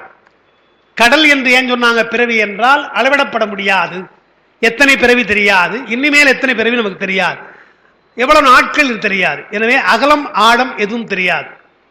நீந்துதல் என்றால் அந்த பாசத்தை கடந்து கரை எய்துதல், அதான் நீந்துதல். பாசம் என்றால் என்ன என்று பார்த்தால் முதல்ல ஒரு பாசம் வருது இல்லையா? அங்கே பாட்டில் பூரா பாசம் பாசம் வருது பாருங்க. முதல்ல வருகின்ற பாசத்திற்கு ஆணவம் கண்மம் மாயை. பறை பசு பாசத்து நாதென்ற முதல்ல வருகிற பாசத்துக்கு ஆணவம் கண்மம் மாயை. 2வது வருகின்ற பாசம் என்பது உடம்பு. 3வது வருகின்ற பாசம் என்பதற்கு பிறப்பு என்று 3 வகையாக இந்த பாசம் பாசம் என்ற சொல்லுக்கு நாம் பொருள் கொள்ள வேண்டும் என்று பார்க்கிறோம். அதுக்கப்புறம் பிறவியை கடலாக கூறும் மரபை ஏன் கடலாக கூறணும் என்றால், 1 அகலம் ஆழம். பிறவி என்பது அகலமாகவும் ஆழமாக இருப்பதாலே கடல் போல. அகலம்னா என்ன என்றால் பல பிறப்பு, ஒரு பிறப்பு கிடையாது, பல பிறப்பு தான் அகலம். ஆழம் என்றால் எப்பிறப்பு என அறிய முடியாது, எந்த பிறப்புக்கு நாம் போக போகிறோம், இல்லை எந்த பிறப்பில் இருந்தோம் தெரியாது, அது ஆழம். அதான் ஒரு எழுதியிருக்க, இப்பிறவி தப்பினால் எப்பிறவி வாய்க்குமோ ஏது வருமோ, தாயுமான சொல்ற பாட்டு. 2வது நீந்தல் அரிதுன்னார். கடல் என்று சொல்வதாலே அது நீந்த முடியாது, கடக்க முடியாத நிலை என்று சொன்னார். அப்போ கடக்க முடியாத நிலை என்று சொல்ற பொழுது எப்பொழுது கடப்பது, எப்போ கடக்க முடியும் என்றால் அதுதாங்க போட்டிருக்க. நீந்த முடிவது எப்பொழுது என்றால் இருவினை ஒப்பு வருதல். இருவினை ஒப்பு வந்தால் நீந்த முடியும், இல்லை என்றால் நீந்த முடியாது. அப்புறம் 3வது அலைகள். அங்கே அலைகள் இருக்கிறது, அது இன்ப துன்பம் என்ற அலைகள். அப்புறம் சுறா மீன் போன்றவை, காமக்ரோதங்கள் எல்லாம் நமக்கு சுறா மீன் போன்றவை. புயல் காற்று உலக மயக்கத்தால் கொண்டு செல்லப்படல். நமக்கு தெரிகிறது உலகம் மயக்கம் என்று, ஆனால் அதோட தான் செல்றோம் இல்லையா? அந்த காற்று அடிக்கும் போது போல நம்ம செல்றோம், உலக மயக்கத்தால் கொண்டு செல்லும். உப்பு நீர் வாழ்க்கை உவர்ப்பு நமக்கு தெரிகிறது, வாழ்ந்துட்டே இருக்கிறோம். யாரை கேட்டாலும் சொல்லுவோம் என்னமோ இருக்கிறாங்க அப்படிதான் சொல்றமே தவிர என்றைக்கு ரொம்ப நல்லா இருக்கிறோம் யாரும் சொல்வதே கிடையாது. வாழ்க்கை உப்பும் தெரிந்து கொண்டே நாம் இருந்து கொண்டு தான் இருக்கிறோம் இல்லையா? வாழ்க்கை உப்பு நீர், எனவே உவர்ப்பு. அப்புறம் முத்து, கடல்ல முத்து கிடைக்கும். மூச்சடக்கினால் பற்று நீங்கினால், மூச்சடக்குதல் பிராணாயாமம், அதனால இருவரை ஒப்பு. முறையாக அந்த யோக நிலையில சென்றால் உங்களுக்கு முத்தி பேரு வீடு வேறு கிடைக்கும். பற்று நீங்கினால் முத்தி நிலை. எனவே பிறவியை கடலாக சொன்னதற்கு இதெல்லாம் ஒரு கற்பனையாக சொல்றது. நம்முடைய இவர் மாணிக்க வாசகர் தனியனேன் பெரும்பிறவி வெப்பத்து எவ்வத்தடந்திரையால் எற்றுண்டு பற்றொன்றுமின்றி கனியை நேர் துவர்வாயர் என்னும் காலால் கலக்குண்டு காமவான் சுரவின் வாய்ப்பட்டு இது என்னே உய்யுமாறு என்று எண்ணி அஞ்செழுத்தின் புனைவெடுத்து கிடக்கின்றேனை முனைவனே முதல் அந்த மாதியில்லா மல்லல் கரைகாட்டி ஆட்கொண்டாய் மூர்க்கனேற்கே என்று பிறவியை கடலாக உருவிக்கிற பொழுது அந்த கடல்ல என்னெல்லாம் இருக்கிறதுக்கு அந்த பாட்டை சொன்னார். தனியனேன்னு ஒரு அர்த்தம் சொன்னார். பிறவியில நம்ம தனியாக தான் இருக்கிறோம்னாரு. பிறவி கடலை இன்னும் அப்பா அண்ணா அத்தை எல்லாம் வராங்க, அதெல்லாம் ஒன்றும் கிடையாது. நீங்கள் முழுகனா விட்டுட்டு போடானே தவிர யாரும் கூட முடரும் கிடையாது. அடிப்படையாக கூட இருக்கிற மாதிரி தெரியலாம் நமக்கு. எனவே தனியனேன்னு பார்த்தார். பிறவியாகிய கடல்ல ஏதோ அப்பா அம்மாலாம் இருக்கிறாங்க அர்த்தம் கிடையாது. நான் தனியாக இருக்கிறேன், நீந்தினா நான் தான் நீந்தணுமே தவிர முழுக நான் தான் முழுக வேண்டும், யாரும் துணை வரமாட்டாங்க. எனக்கு எது துணை என்றால் மற்றவங்க நினைச்சு பார்த்தேன், இவங்கெல்லாம் துணையாக வருவாங்க, யாரும் எனக்கு துணையாக வரவில்லை. கடைசியில் எது என்றால் அஞ்செழுத்தின் புனை பிடித்து கிடக்கின்றேன். நல்ல வேலை அந்த அஞ்செழுத்து எனக்கு கிடைச்சது. அதை ஒரு தெப்பங்குடலையா புனை என்றார். சாதாரண ஒரு கட்டுமரம் மாதிரி ஒரு கட்டையா அதை பிடிச்சிட்டு நான் கிடக்கிறேன், நீந்த கூட முடியல, அப்படியே கிடந்தேன். அந்த அஞ்செழுத்தினாலே முனைவனே முதல் அந்த மாதிரியில்லா மல்லல் கரை காட்டினாய் என்று வருது. கடலை பற்றி சொல்ற போது ஒரு குறிப்பு சொல்றாங்க. இந்த டால்பின் என்ற ஒன்று இருக்கு இல்லையா, அது கடல்ல முழுகுகின்றவரை காப்பாற்றுன்றாங்க. அதுக்கு இந்த ஷேக்ஸ்பியர் நாடகங்களோடு அப்படி தப்பிக்கிறதா எழுதுவார்.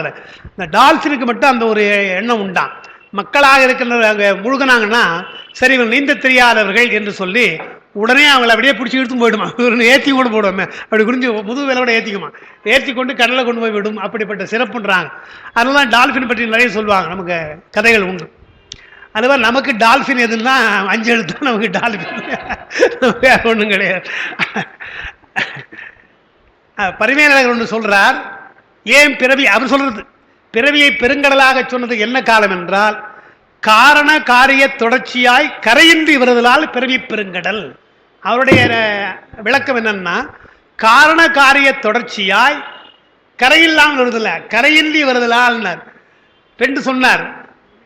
கடல் என்பது எப்படி என்று சொன்னால், காரண காரிய தொடர்ச்சி.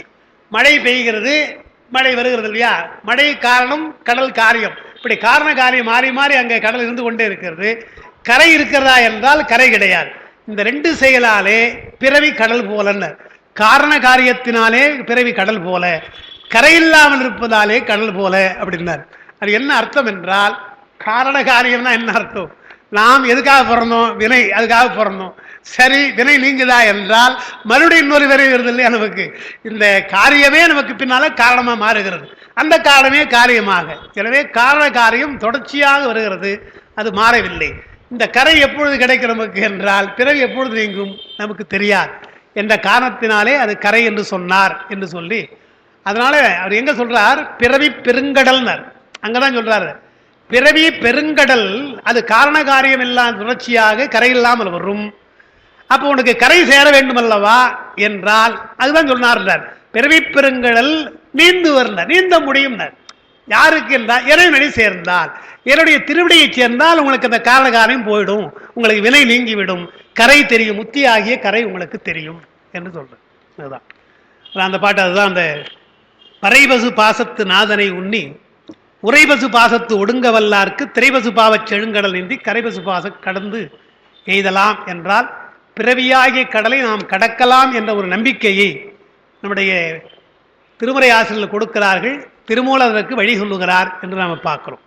அடுத்த பாடல், சூடுவன் நெஞ்சிடை வைப்பன் பிரான் என்று பாடுவன் பன்மலர் தூவி பணிநின்று ஆடுவன் ஆடி அமரர் பிரான் என்று நாடுவன் நான் என்று அறிவது தானே. திருமூலர் முழுக்க முழுக்க பக்தியாக பாடுகின்ற பாட்டில் பல உண்டு. அதில் இது ஒரு பாட்டு. அங்க 3ஆம் பக்கத்தில் உங்களுக்கு கொடுத்துருக்கிறேன். நெஞ்சிடை வைப்பென்றார் இல்லையா, நெஞ்சிடை வைப்பேன்றார். நெஞ்சில் நிறுத்துதல் யோக நிலை, பாடுதல் துதி, எனவே மொழி, மலர் தூவுதல் என்பதாலே மெய். மனமொழி மெய்களை சொல்ற பொழுது நெஞ்சிடை வைப்பேன், பாடுவன், பன்மலர் தூவேன் என்று சொன்னார். அப்புறம் ஆடுவேன், ஆடுவது கூத்தாடுதல், அது தன் வசம் இழந்தால் அந்த ஆட்டம் வரும் என்கிறார்.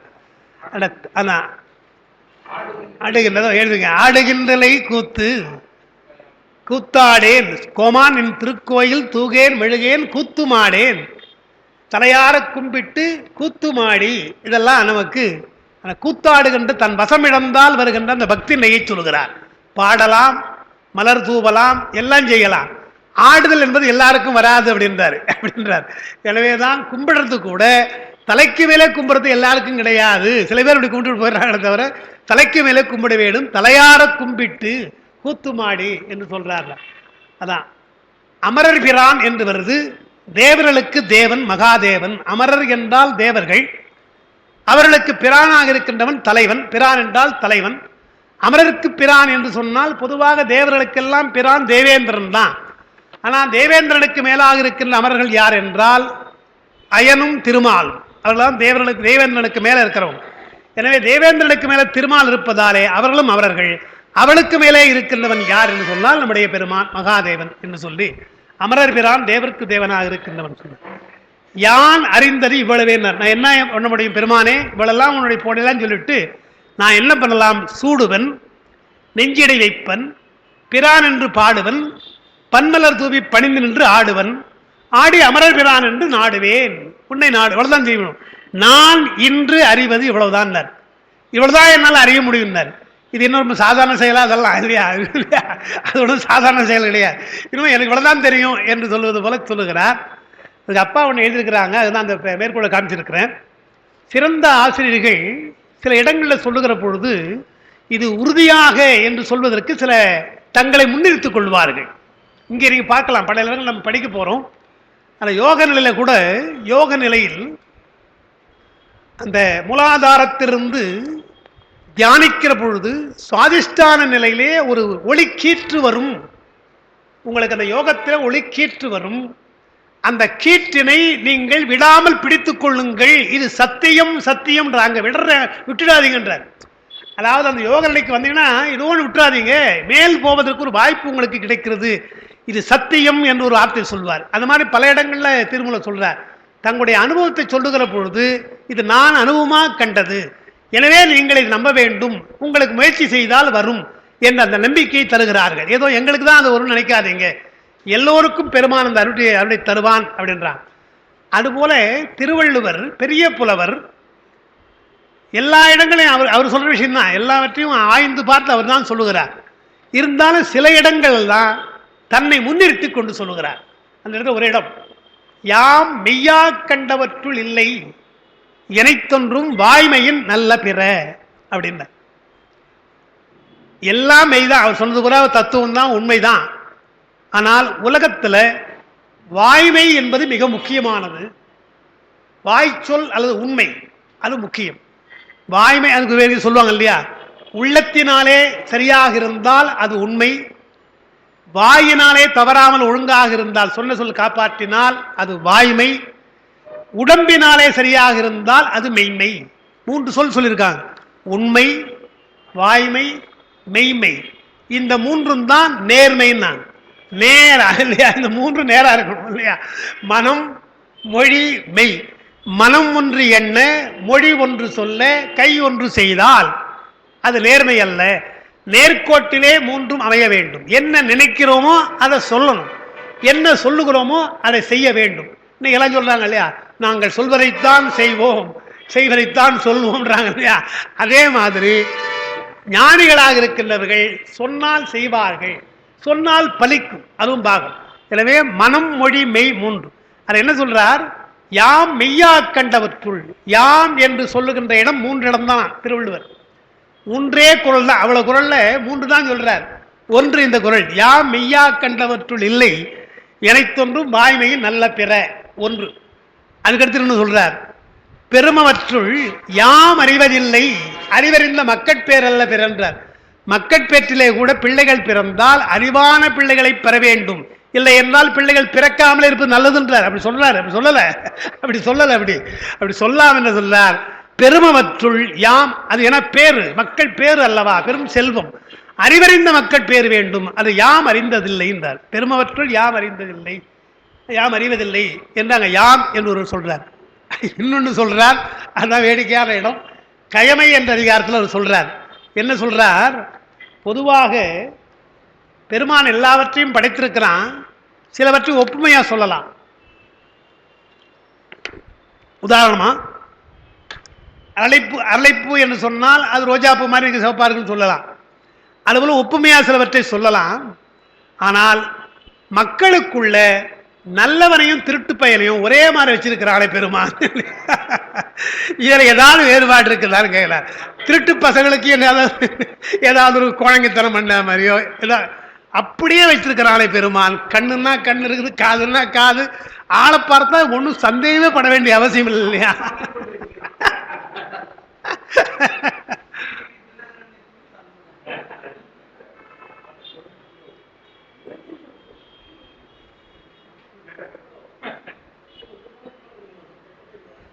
அதாவது நம்ம சொன்னாங்க, இப்பெல்லாம் கூட வருது அந்த கண்ணாடி என்ன பண்ணுவாங்க, கருப்பா போட்டுக்குவாங்க.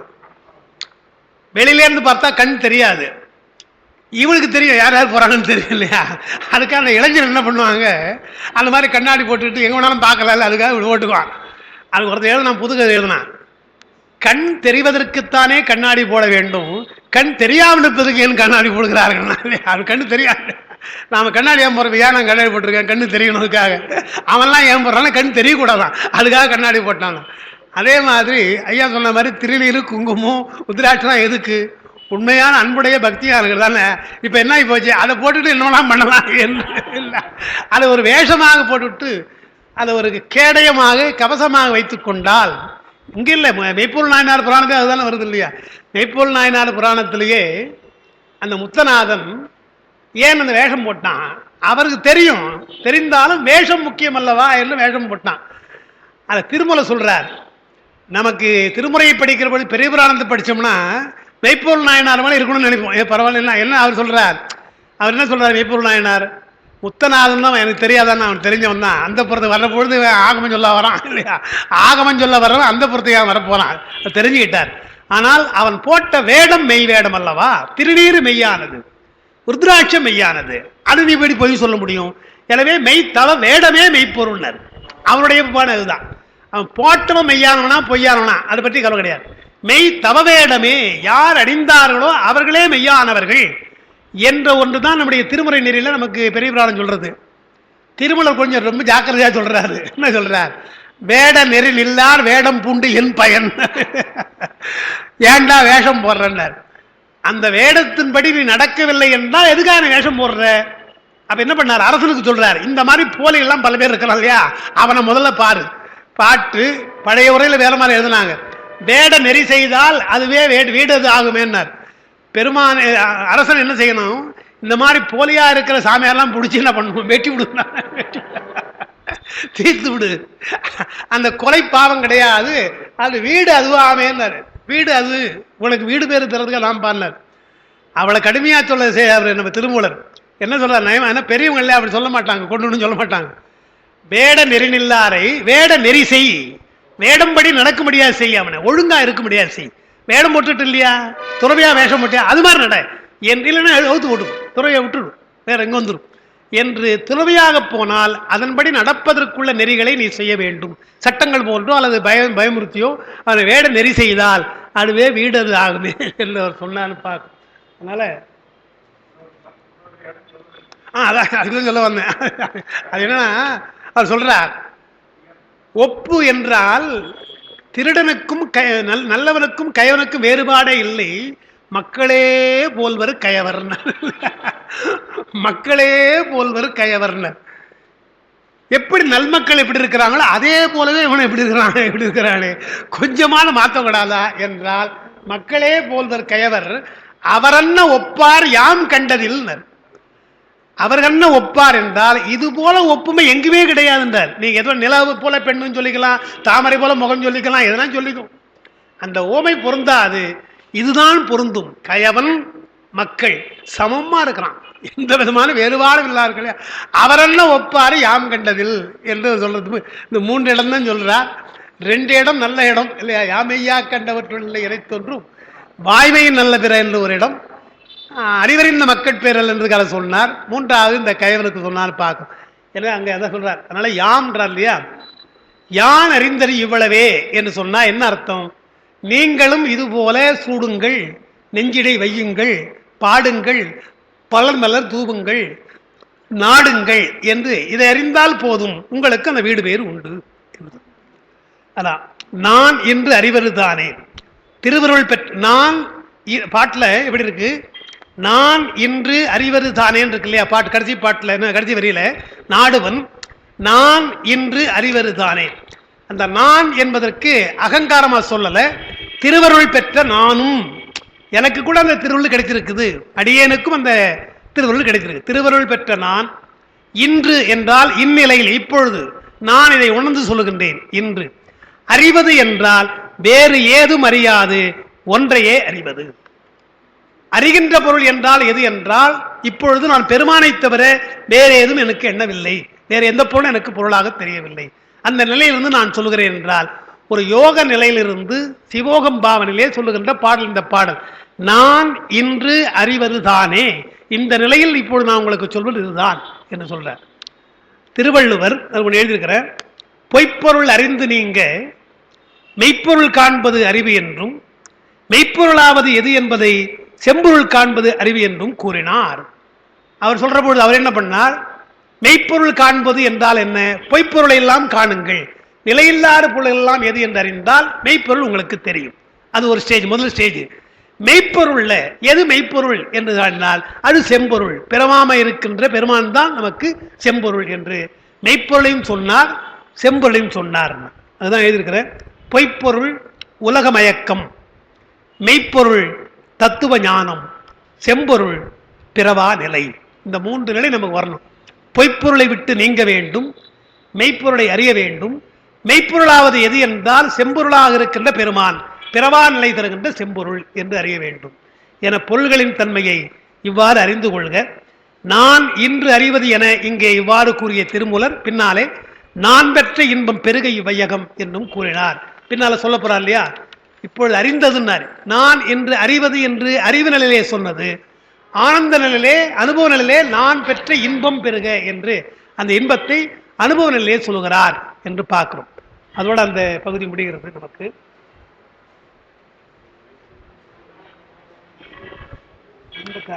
நான் இது போடுறேன்.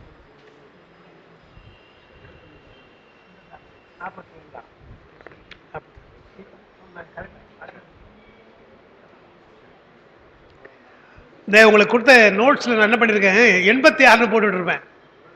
அது இந்த ஒரிஜினல் புக்கில் 86 ரன்னிங் நம்பரை போட்டுட்டு இருக்கிறேன். நீங்கள் என்ன செய்யுங்க, அதை 47ன்னு மாற்றிக்கலாம். 86 இருக்கு இல்லையா, 47 48 அப்படி ஒரு 3 தான் நமக்கு இருக்கும்.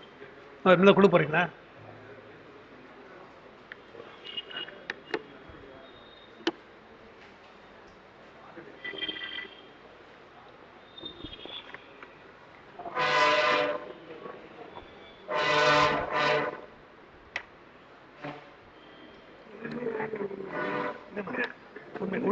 உள்ளத்துல இருக்கு நேருக்கு நேருக்கு.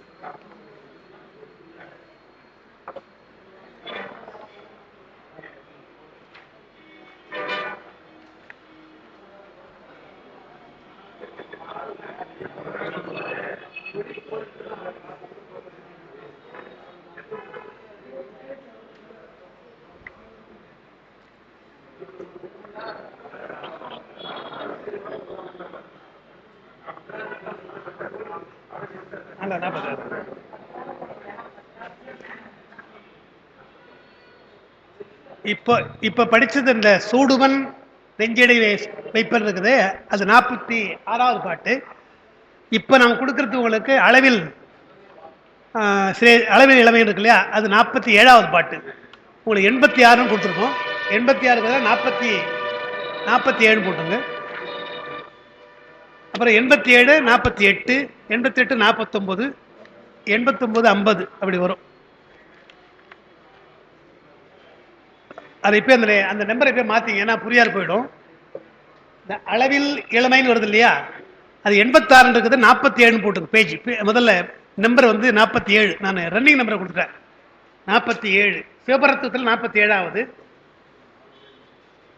ஆதிப்பிரானோடது 48, ஆதிப்பிரான் 48, ஈசன் இருக்கும் இருவினைக்கு அப்புறம் 49, சிவன் முதல் மூவரோடு என்பது 50. அதுல தான் இன்னைக்கு கொடுத்துருங்க. அது 4 தான், அப்புறம் மற்ற பார்த்துக்கலாம். சரி பெருமக்களே, இனி இந்த திருமந்திரத்தில் சிவபரத்துவம் என்ற பகுதியை பார்த்து வரோம். இதுவரையில் பெருமாளுடைய சிவபரத்துவத்தெல்லாம் சொல்லி அடுத்து ஒரு செய்தி நமக்கு திரிமூர்த்திகள் என்று, மும்மூர்த்திகள் நம்ம சொல்றோம் இல்லையா, அந்த மும்மூர்த்திகளுக்கும் நம்முடைய பெருமானுக்கு என்ன தொடர்பு, அதான் இங்க முக்கியமா சொல்றார். சைவத்தில் மட்டுமல்ல மற்ற சமயவாதிகளும் இந்த இடத்துல அவரவர் கருத்துக்களை சொல்லுகிறார்கள். நாமும் கூட சிலர், நான் உங்களை சொல்லலை பொதுவாக சொல்றேன், சிலர் அதை புரிந்து கொள்ளாமல் இருக்கிறாங்க. மும்மூர்த்திகள் என்பவர்கள் யார் என்பதைத்தான் இந்த பகுதி எடுக்கிறார். இது ஒரு முக்கியமான பகுதியாக நமக்கு இருக்குது. அது தலைப்பு என்ன கொடுத்துருக்கோம், திரிமூர்த்திகளின் சேட்ட கனிஷ்ட முறைமை அவர் கொடுத்துருக்கு. திரிமூர்த்திகளின் சேட்ட கனிஷ்ட முறைமைன்னு எழுதியிருக்காங்க தலைப்புல. திரிமூர்த்தினா 3 மூர்த்திகள், மும்மூர்த்திகள். படைத்து அழித்து அழிக்க மும்மூர்த்திகள் ஆயினேன்னு வரும். 3 அயன் அரி அரண் 3 பேர் தான் அந்த திரிமூர்த்திகளின். சேஷ்டம் என்றால் மேல், சிரேஷ்டம்னா மேலானதுன்னு அர்த்தம். கனிஷ்டம் என்றால் கீழானதுன்னு அர்த்தம். மேல் கீழ், மேலானதும் கீழானதுமான முறைமை. மேல் கீழ் என்று ஏன் சொல்றாங்க என்றால், கொஞ்ச நாள் பார்த்தோம், பெருமானை பற்றி சொல்ற பொழுது அவன் பரன் அல்லது பரம்பரன், மேல் மேல் தான், ஆரோகணம் தான், அவனுக்கு அவரோகணம் கிடையாது நம்ம பொறுத்தவரை.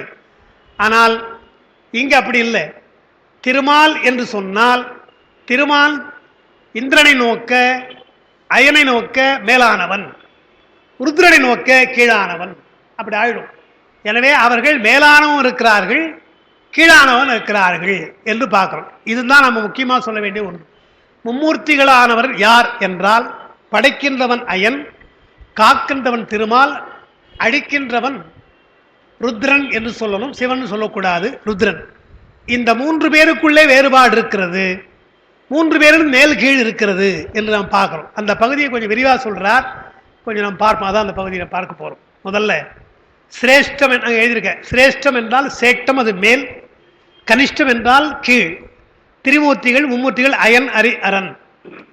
பாட்டில் அளவில் இளமையும் அந்தமும் ஈரும் அளவியல் காலமும் நாளும் உணரில் தளர்விலன் சங்கரன் தன் அடியார் சொல் அளவில் பெருமை அரி அயர்க்கு ஆமே அப்படின்னா. ரொம்ப காம்ப்ரமைஸ் பண்ணி பாடுற பாட்டு இந்த பாட்டு. அதுக்காக சொல்றேன். என்னன்னா, ஏன்னா என்ன பின்னாலே சொல்ல போறார். என்ன சொல்றார்? 5 தொழில் பெருமான் செய்கிறான், 5 தொழில் செய்தாலும் அவன் தளர்வில்லாதவன், அவனுக்கு ஓய்வில்லை, அதனால அயர்வு கிடையாது, தளர்வில்லாதவன். உங்களுக்கு நான் எழுதியிருப்பேன்னு நினைக்கிறேன், இல்லை முன்னே சொல்லியிருப்பேன்னு நினைக்கிறேன். அதாவது செயல் செய்கிற பொழுது 2 வகையான செயல் முறை. ஒரு செயல் செய்யணும்னு சொன்னால் 2 வகையான முறையில் செய்யலாம். ஒன்று கருவிகளால் செய்தல், அல்லது சங்கற்பத்தால் செய்தல். நினைத்தால் செய்கிறோம் இல்லையா, அதுவும் செயல்தான். கருவிகளால் செய்தாலும் செயல்தான். கருவிகளால் செய்தால் அயர்வு வரும், நினைத்தால் நமக்கு அயர்வு வராது. நினைச்சு நான் சோர்ந்துட்டேன் சொல்றது கிடையாது, நடந்து சோர்ந்துட்டேன், எழுதி கை வலிக்குது என்று சொல்லுமே தவிர, நினைப்பு என்பது நமக்கு சோர்வை தராது. இது அடிப்படையான ஒன்று, அடிப்படையாக இருக்கு. அதனால ஒரு பாட்டு நம்முடைய சுந்தரர் பாடுறது, முழு பாட்டு டக்குன்னு நினைவு வரல, காஞ்சிபுரத்து பாட்டு தான் அது. உதாரணம் தெரியுமா தெரியல, மோராந்து ஒரு கால் இருந்திடுன்னு ஒரு பாட்டு சுந்தருடைய பாட்டில். முழு பாட்டு நினைவு வரல. மோராந்து ஒரு கால் இருந்திடினும் என்ன தன் அடியார்கள் ஒரு பாட்டு வரும். மோராந்து என்ற ஒரு சொல்லுக்கு அப்பதான் உரை எழுதுறாங்க. மோராந்து என்பதற்கு சோம்பேறித்தனத்தினாலே, சோம்பலால் என்று எழுதுறாங்க. சோம்பலால் என்று எழுதுறாங்க. இந்த பாட்டுக்கு பின்னால், அதுக்கு பின்னால் ஞான சம்பந்தத்தில் அந்த காலத்தில் சுந்தரம் சார் இருக்காங்க இல்லையா, சேத்தனுடைய அப்பா மாமா, அவர் என்ன எழுதினார், அவர் விளக்கம் கொடுக்கிறார்.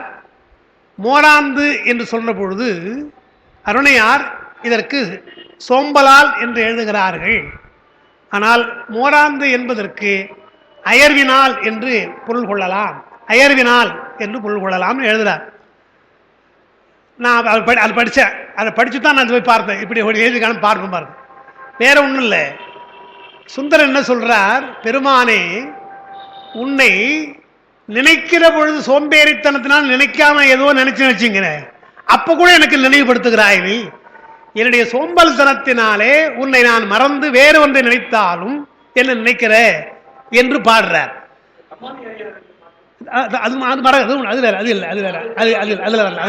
இது காஞ்சிபுரம் முதல் வரையே மோராந்து தான், முதல் வரையே மோராந்து தான் ஆரம்பிக்கும்.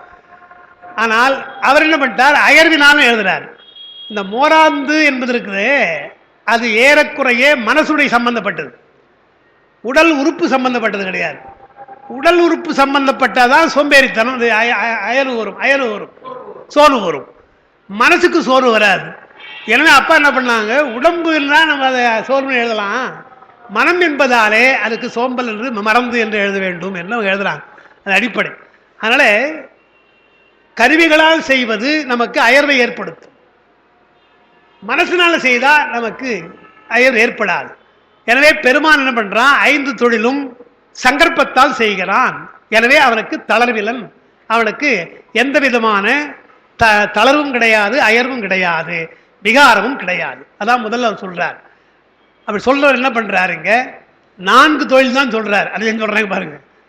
அளவில் இளமைன்றதுனால தோற்றம், முதல்ல இளமையில் தோன்றது இளமையா இருக்கு இல்லையா, எனவே தோற்றம், இளமையை தோற்றம்னர். அளவில் இளமையும், அப்புறம் அந்தம், அந்தம் என்பது முடிவு காலம். ஈறு என்பது ஒடுக்கம், அளவியல் காலம் என்பது காத்தல் என்று சொல்லி இளமை நான்கு தான் சொல்றவர். நாலும் உணரின் வர்ற பாட்டிலேயே அளவியல் காலமும் நாளும் உணர்ந்தால் அப்படின்னு வருங்க. நான்கு தான் சொல்றார். 5 தொழிலுக்கு 4 தான் சொல்றார். இளமை என்பது தோற்றம், அளவியல் காலம் என்பது காத்தல், ஒரு குறிப்பிட்ட காலம் தானே அளவியல், ஒரு அளவு இவ்வளவு நாள் இருக்கலாம் என்று காத்தல். ஈறு என்றால் ஒடுக்கம், அந்தம் என்றால் அருளல், உயிர்கள் தோன்றி இருந்து இறக்கும் நிலையிலிருந்து நீங்கி முடிவாக போகிற பொழுது அந்தமாகிறது. இது அருளலை குறிக்கும் என்று பார்க்கிறோம். அப்போ 5 தொழில 4 தான் சொன்னார். நமக்கு அன்னைக்கு சொன்ன ஞாபகம், திருவம்பாவையில போற்றி அருளுடன் ஆதியாம் பாதம் இருக்கு இல்லையா, முதல் 2 வரி போற்றி அருளுடன் ஆதியாம் பாதமலர் போற்றி அருளுடன் அந்தமாம் சென்றெழுதுகை அது சொல்லிட்டாரு. அப்புறம்தான் போற்றி எல்லா உயிர்க்கும் தோற்றமாம் பொற்பாதம், எல்லா உயிர்க்கும் போகம், எல்லா உயிர்க்கும் வருது. அப்ப முதல்ல ஆதி அந்தம் என்று சொன்னது, முதல்ல ஆதி என்பது கேவல நிலை, அந்தம் என்பது சுத்த நிலை, எல்லா உயிர்க்கும் தோற்றம் போகம் என்பதெல்லாம் சகல நிலை. அப்ப அந்த பாட்டுல கேவல நிலையும் சுத்த நிலையும் சகல நிலையும் சொல்லுகிறார் மாணிக்க வாசகர். இது போல சொல்லுகின்ற பாட்டு எதுவும் இல்லைன்னு அப்பா எழுதுறாங்க. அந்த பாட்டு ஒரே எழுதுற பொழுது இந்த 5 தொழிலும் குறித்து விட்டு கேவல நிலை சகல சேர்த்து சொல்ற பாட்டு எதுவும் கிடையாது என்று எழுதுறாங்க. அப்போ அந்தம் என்பது அங்கே முடிந்த நிலை தானே, பிறவாத நிலை சுத்த நிலை தானே. எனவே எங்க அந்தம் போட்டார். இளமை ஈறு அளவியல் காலம் என்பது அந்த சகல நிலை, அந்தம் என்பது முடிந்த நிலை பிறவாத நிலை என்று சொன்னார். எனவே 4 இந்த 4 சொன்னதுனால எழுதியிருக்கிற மறைப்பு அங்கே சொல்லப்படவில்லை. படைத்தல் காத்தல் அழித்தல் மறைத்தல் அருளல், மறைப்பு காணும். மறைப்பு எங்க அடங்குது என்றால் முத்தொழில் அடங்கியது. படைத்தல் காத்தல் அழித்தல் மறைத்தல் அடங்கிடும். எனவே அதில் அடங்கியது. அப்ப என்ன ஆகிறது, திருமுறைகள் எப்படி இருக்குது அதான் கொஞ்சம் விளக்கமாக எழுதியிருக்கிறேன். திருமுறையில் பந்தம் வீடு என 2ஆ சொல்லலாம். 5 தொழிலை, பெருமானுடைய தொழிலை பந்தம் வீடு என்று 2ஆ சொல்லலாம். 2ஆகவும் படைத்தல் காத்தல் அழித்தல் என 3ஆகவும் படைத்தல் காத்தல் அழித்தல் அருளல் என 4ஆகவும், அதான் இப்ப சொல்றது இங்க சொல்றது படைத்தல் காத்தல் அழித்தல் அருளல் இங்க 4ஆகவும் படைத்தல் காத்தல் அழித்தல் மறைத்தல் அருளல் என 5ஆகவும் கூறலாம். 5 வகை, இப்படி 3 வகையா சொல்லலாம். அதுக்கு பாட்டு கொடுத்துருக்கிறேன். ஆக்குவாய் காப்பாய் அழிப்பாய் அருள் தர வாங்கிட்டார். ஆக்குவாய் காப்பாய் அடிப்பாய் படைத்தல் காத்தல் அடித்தல் மறைத்தல் காணும் அருள் தருவாய் என்று சொல்லிட்டார். அப்ப 4ஆ சொல்றார். அப்புறம் காத்தும் படைத்தும் கறந்தும் விளையாடினார். காத்து படைத்து கறந்துனார். அப்போ படைத்தல் காத்தல் மறைத்தல சொன்னார். அடித்தல சொல்ல காணும் அருளை சொல்ல. காத்தும் படைத்தும் கறந்தும் தர அங்க 3ஆ கூறலாம். பந்தமும் வீடும் படைப்போன் காண்க திருவாசகத்தில் 2ஆக. பந்தம் வீடு, பந்தம் என்றால் படைத்து காத்து அடித்து மறைத்தல் 4 அடையும் போது அருள் வீடு வீடாக. இந்த கூட எழுதியிருக்கேன். போற்றி அருள்களின் ஆதியாம் பாதமலை என்றும் திருவம்பாவை இறுதிப்பாடலில் 5 தொழில்கள் குறிக்கப்பட்டன என்று வருது. இதுக்கு ஏன் சொல்றேன்னா, இது ஒரு வரி. இனி நயம் பற்றி அறுதொழில் இறைவனுக்கு என கட்சி கலம்பகத்தில் பூண்டி அரங்காதன முதலியார் அம்மானை என்னும் பகுதியில் பாடியிருக்கிறார். அப்பாடல் வரும். 5 இல்ல 6 6 தொழில்னர்.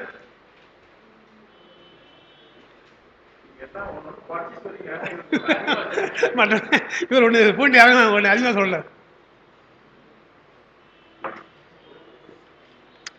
6ஆவது தொழில் 6 தொழில்ன்றார். என்னன்றார் இப்ப நாம சொல்றோம் பாட்டுல, அதான் என்ன 5 முகம் தோன்றில் 6 முகம் தோன்றும். அந்த 5 6னா 2 அர்த்தம் இருக்கு. அந்த மாதிரி சொல்றாரு. என்ன பாட்டு பாருங்க. கட்சி கலமத்துல பற்றா வழக்காஞ்சி வாழ்ந்து அருள் ஏகாம்பரனார் செற்றார் புறமெரித்த தீயர்கான் அம்மானாய். ரொம்ப தீயர் வரும், கொடுமையான பாட்டு. செற்றார் புறமெரித்த தீயர்கான் அம்மானை.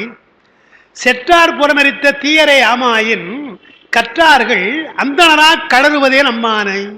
என்ன தீயர்னு சொல்றவர, அவர் அந்தனர் சொல்றாங்க. எல்லாரும் ரொம்ப இரக்கமானவன் சொல்றாங்க. இவ தீயர்னு சொல்றையே. கற்றார்கள் அந்தனரா கடறுவதே அம்மானை. கடறல் அறுதொழில் சேரு காரணத்தால் அம்மானை.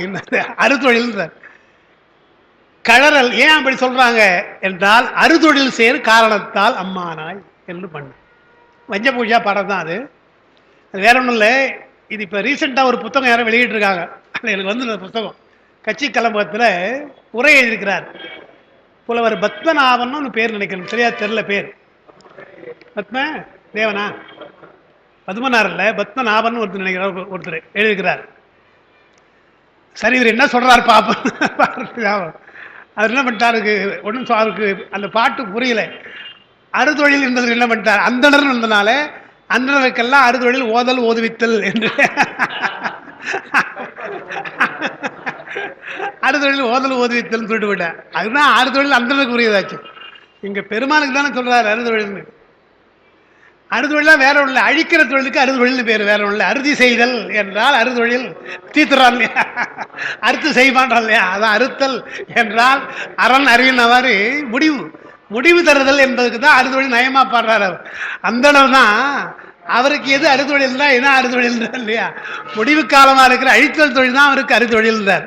செற்றார் புறமரித்த தீயர் தான் ஆனால் அந்தனர் என்றால் நன்மை செய்கின்றவர்.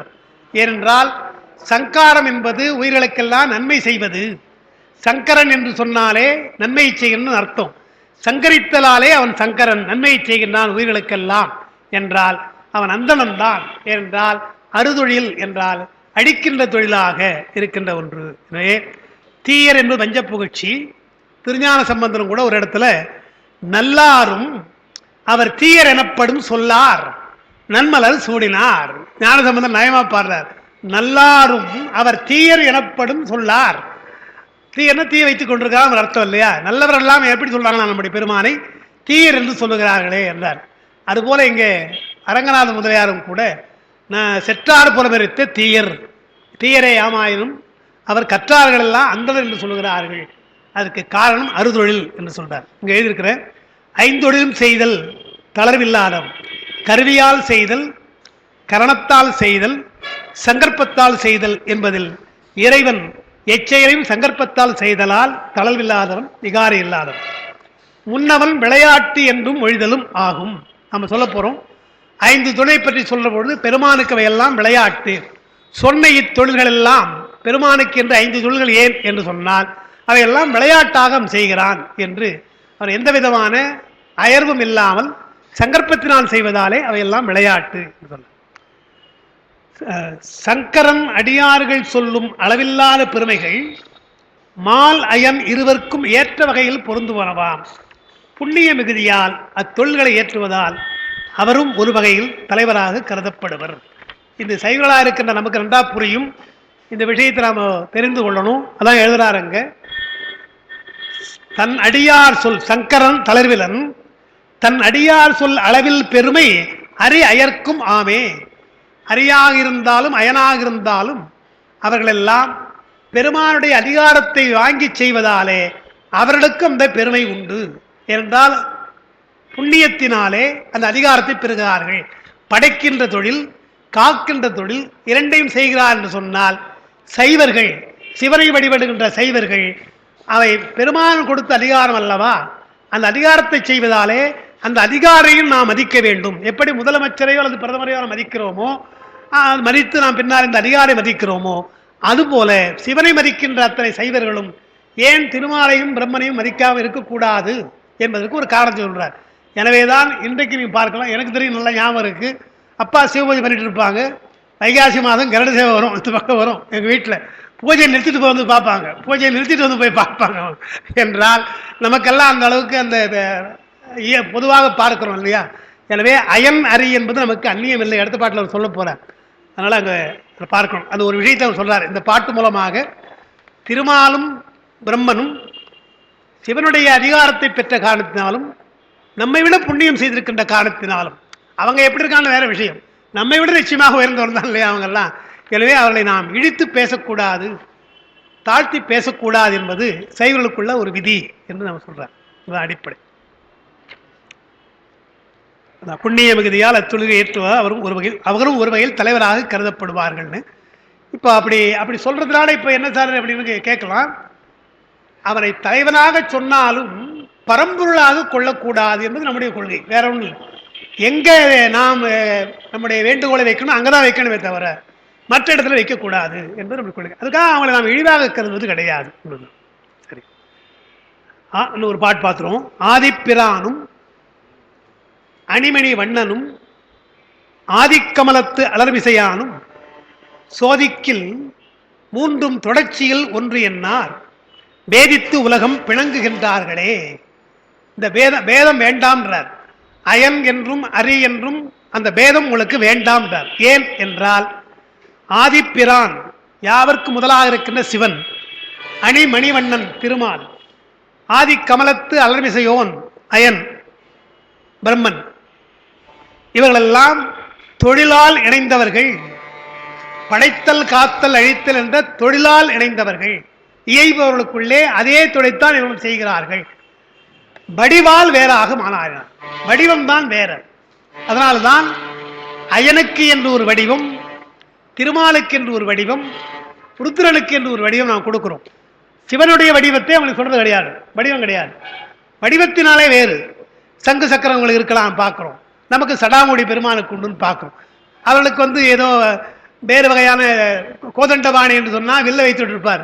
நமக்கு திரிசூலம் தான் என்று இதெல்லாம் பார்க்கணும் இல்லையா? வடிவங்களினாலும் ஆயுதங்களினாலும் மற்றத்தினாலும் வேறுபாடும்.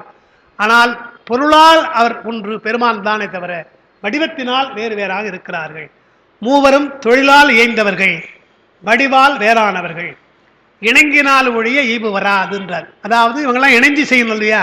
படைத்தல் காத்தல் அழித்தல் என்பதில் இணங்கி செய்தால்தான் காரியம் நடக்கும் என்பதாலே பொருளால் ஒன்றாக இருந்தாலும் வடிவால் வேறாக இருக்கிறார்கள். எல்லாருக்கும் மேலாக இருக்கிற தலைவன் அவன்தான் ஏவுகின்றான். இவர்கள் அந்த மூன்று தொழில் செய்கிறார்கள் என்று பார்க்கும். எனவே அயனும் மாலும் தொழிலால் பெருமானோடு ஒத்தவர்கள் ஆயினும் பொருளால் சிவபிரானில் வேறாயினார்.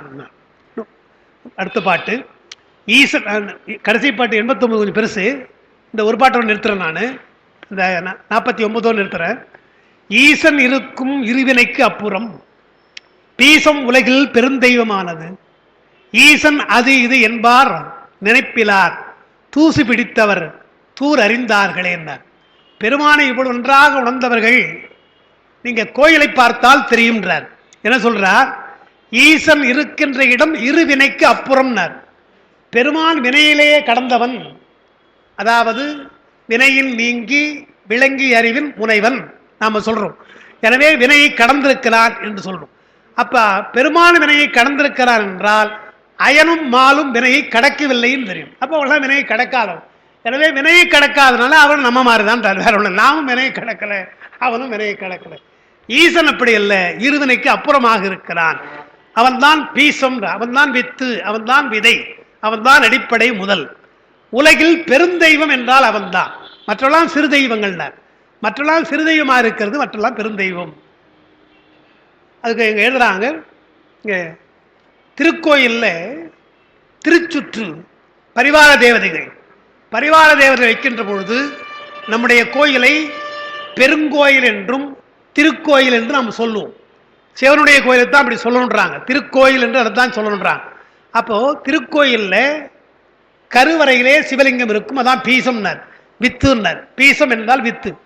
கருவறையிலே வித்தாக அங்கே இருக்கிறான் பெருமான். பல வடிவங்கள் கொண்டிருக்கிறான் பெருமான்றதுக்கு தான் நமக்கு நடராஜமூர்த்தம், கிருஷ்ணாமூர்த்தி மூர்த்தம் எல்லாம் வைப்போம். அப்போ பீசமாக இருக்கின்ற பெருமான் பல வடிவங்களாக மாகேஸ்வர மூர்த்தங்களாக வடிவம் கொண்டிருக்கிறான் பார்க்கிறோம்.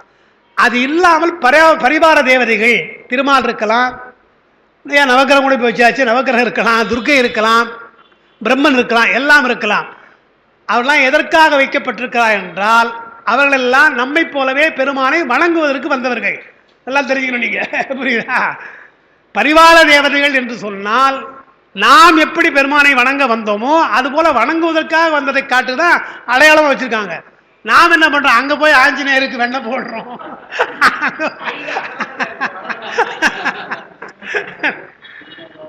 ஆகம விதிப்படி பரிவார தேவர் வைத்ததுக்கு அதுதான் காரணம். சிறு தெய்வங்களாக இருக்கிற அந்த தெய்வங்கள் எல்லாம் பெருந்தெய்வமா இருக்கிற பெருமானை வணங்குவதற்கு வந்ததல்லவா? அவருடைய வடிவமா இருக்கிற நடராஜரை வணங்கலாம், தட்சிணாமூர்த்தியை வணங்கலாம், அதெல்லாம் வேறு வடிவங்கள். பெருமாளுடைய வேக வடிவம், போக வடிவம். மற்ற வடிவங்கள் எல்லாம் நம்ம மாதிரி தெய்வங்கள். நாம் எப்படி போய் வணங்குறோமோ அது போல வணங்கலாம். இந்த விஷயம் தெரியாம பரிவார தேவதைகள் அல்லவா அதெல்லாம் என்று அவருக்கு பெரிய பரிவாரமா இருக்குதுன்னா, இப்போ ஏன் இப்போ திருவண்ணாமலை ஏன் போறது? அந்த லிங்கம் ஏன் ஒவ்வொரு லிங்கம் வைக்கிறோம்? 8 திசை இருக்கு இல்லையா? எல்லாம் பெருமானை வணங்குவதற்கு போனவர்கள் இல்லையா, அங்கே வணங்குகிறார்கள். அக்னி லிங்கம் ஒன்று இருக்குது, வாயு லிங்கம் இருக்குது, தேய் லிங்கம் இருக்கு இல்லையா, எல்லாம் இருக்கு இல்லையா, அங்கே குபேர லிங்கம் எல்லாம் இருக்கு இல்லையா, எல்லாம் திசைக்கு ஒன்றாக இருந்து கொண்டு பெருமானை வணங்கி கொண்டிருக்கிறாங்கன்னா நாம் நாள்தோறும் சுற்றி வர்றதுல அவங்க என்ன வணங்குறாங்க. நாம் என்ன பண்ணுறோம், சாமி விட்டாச்சு, விட்டுட்டு இந்த லிங்கத்தை கட்டாயம் பார்க்கணும்ப்பா, நீ போய் பாருப்பா, கட்டாயம் விளக்க நீ தப்பில்லை போடுங்க, ஏன்னா அவர் ஒரு அடியார், அது வேற விஷயம்.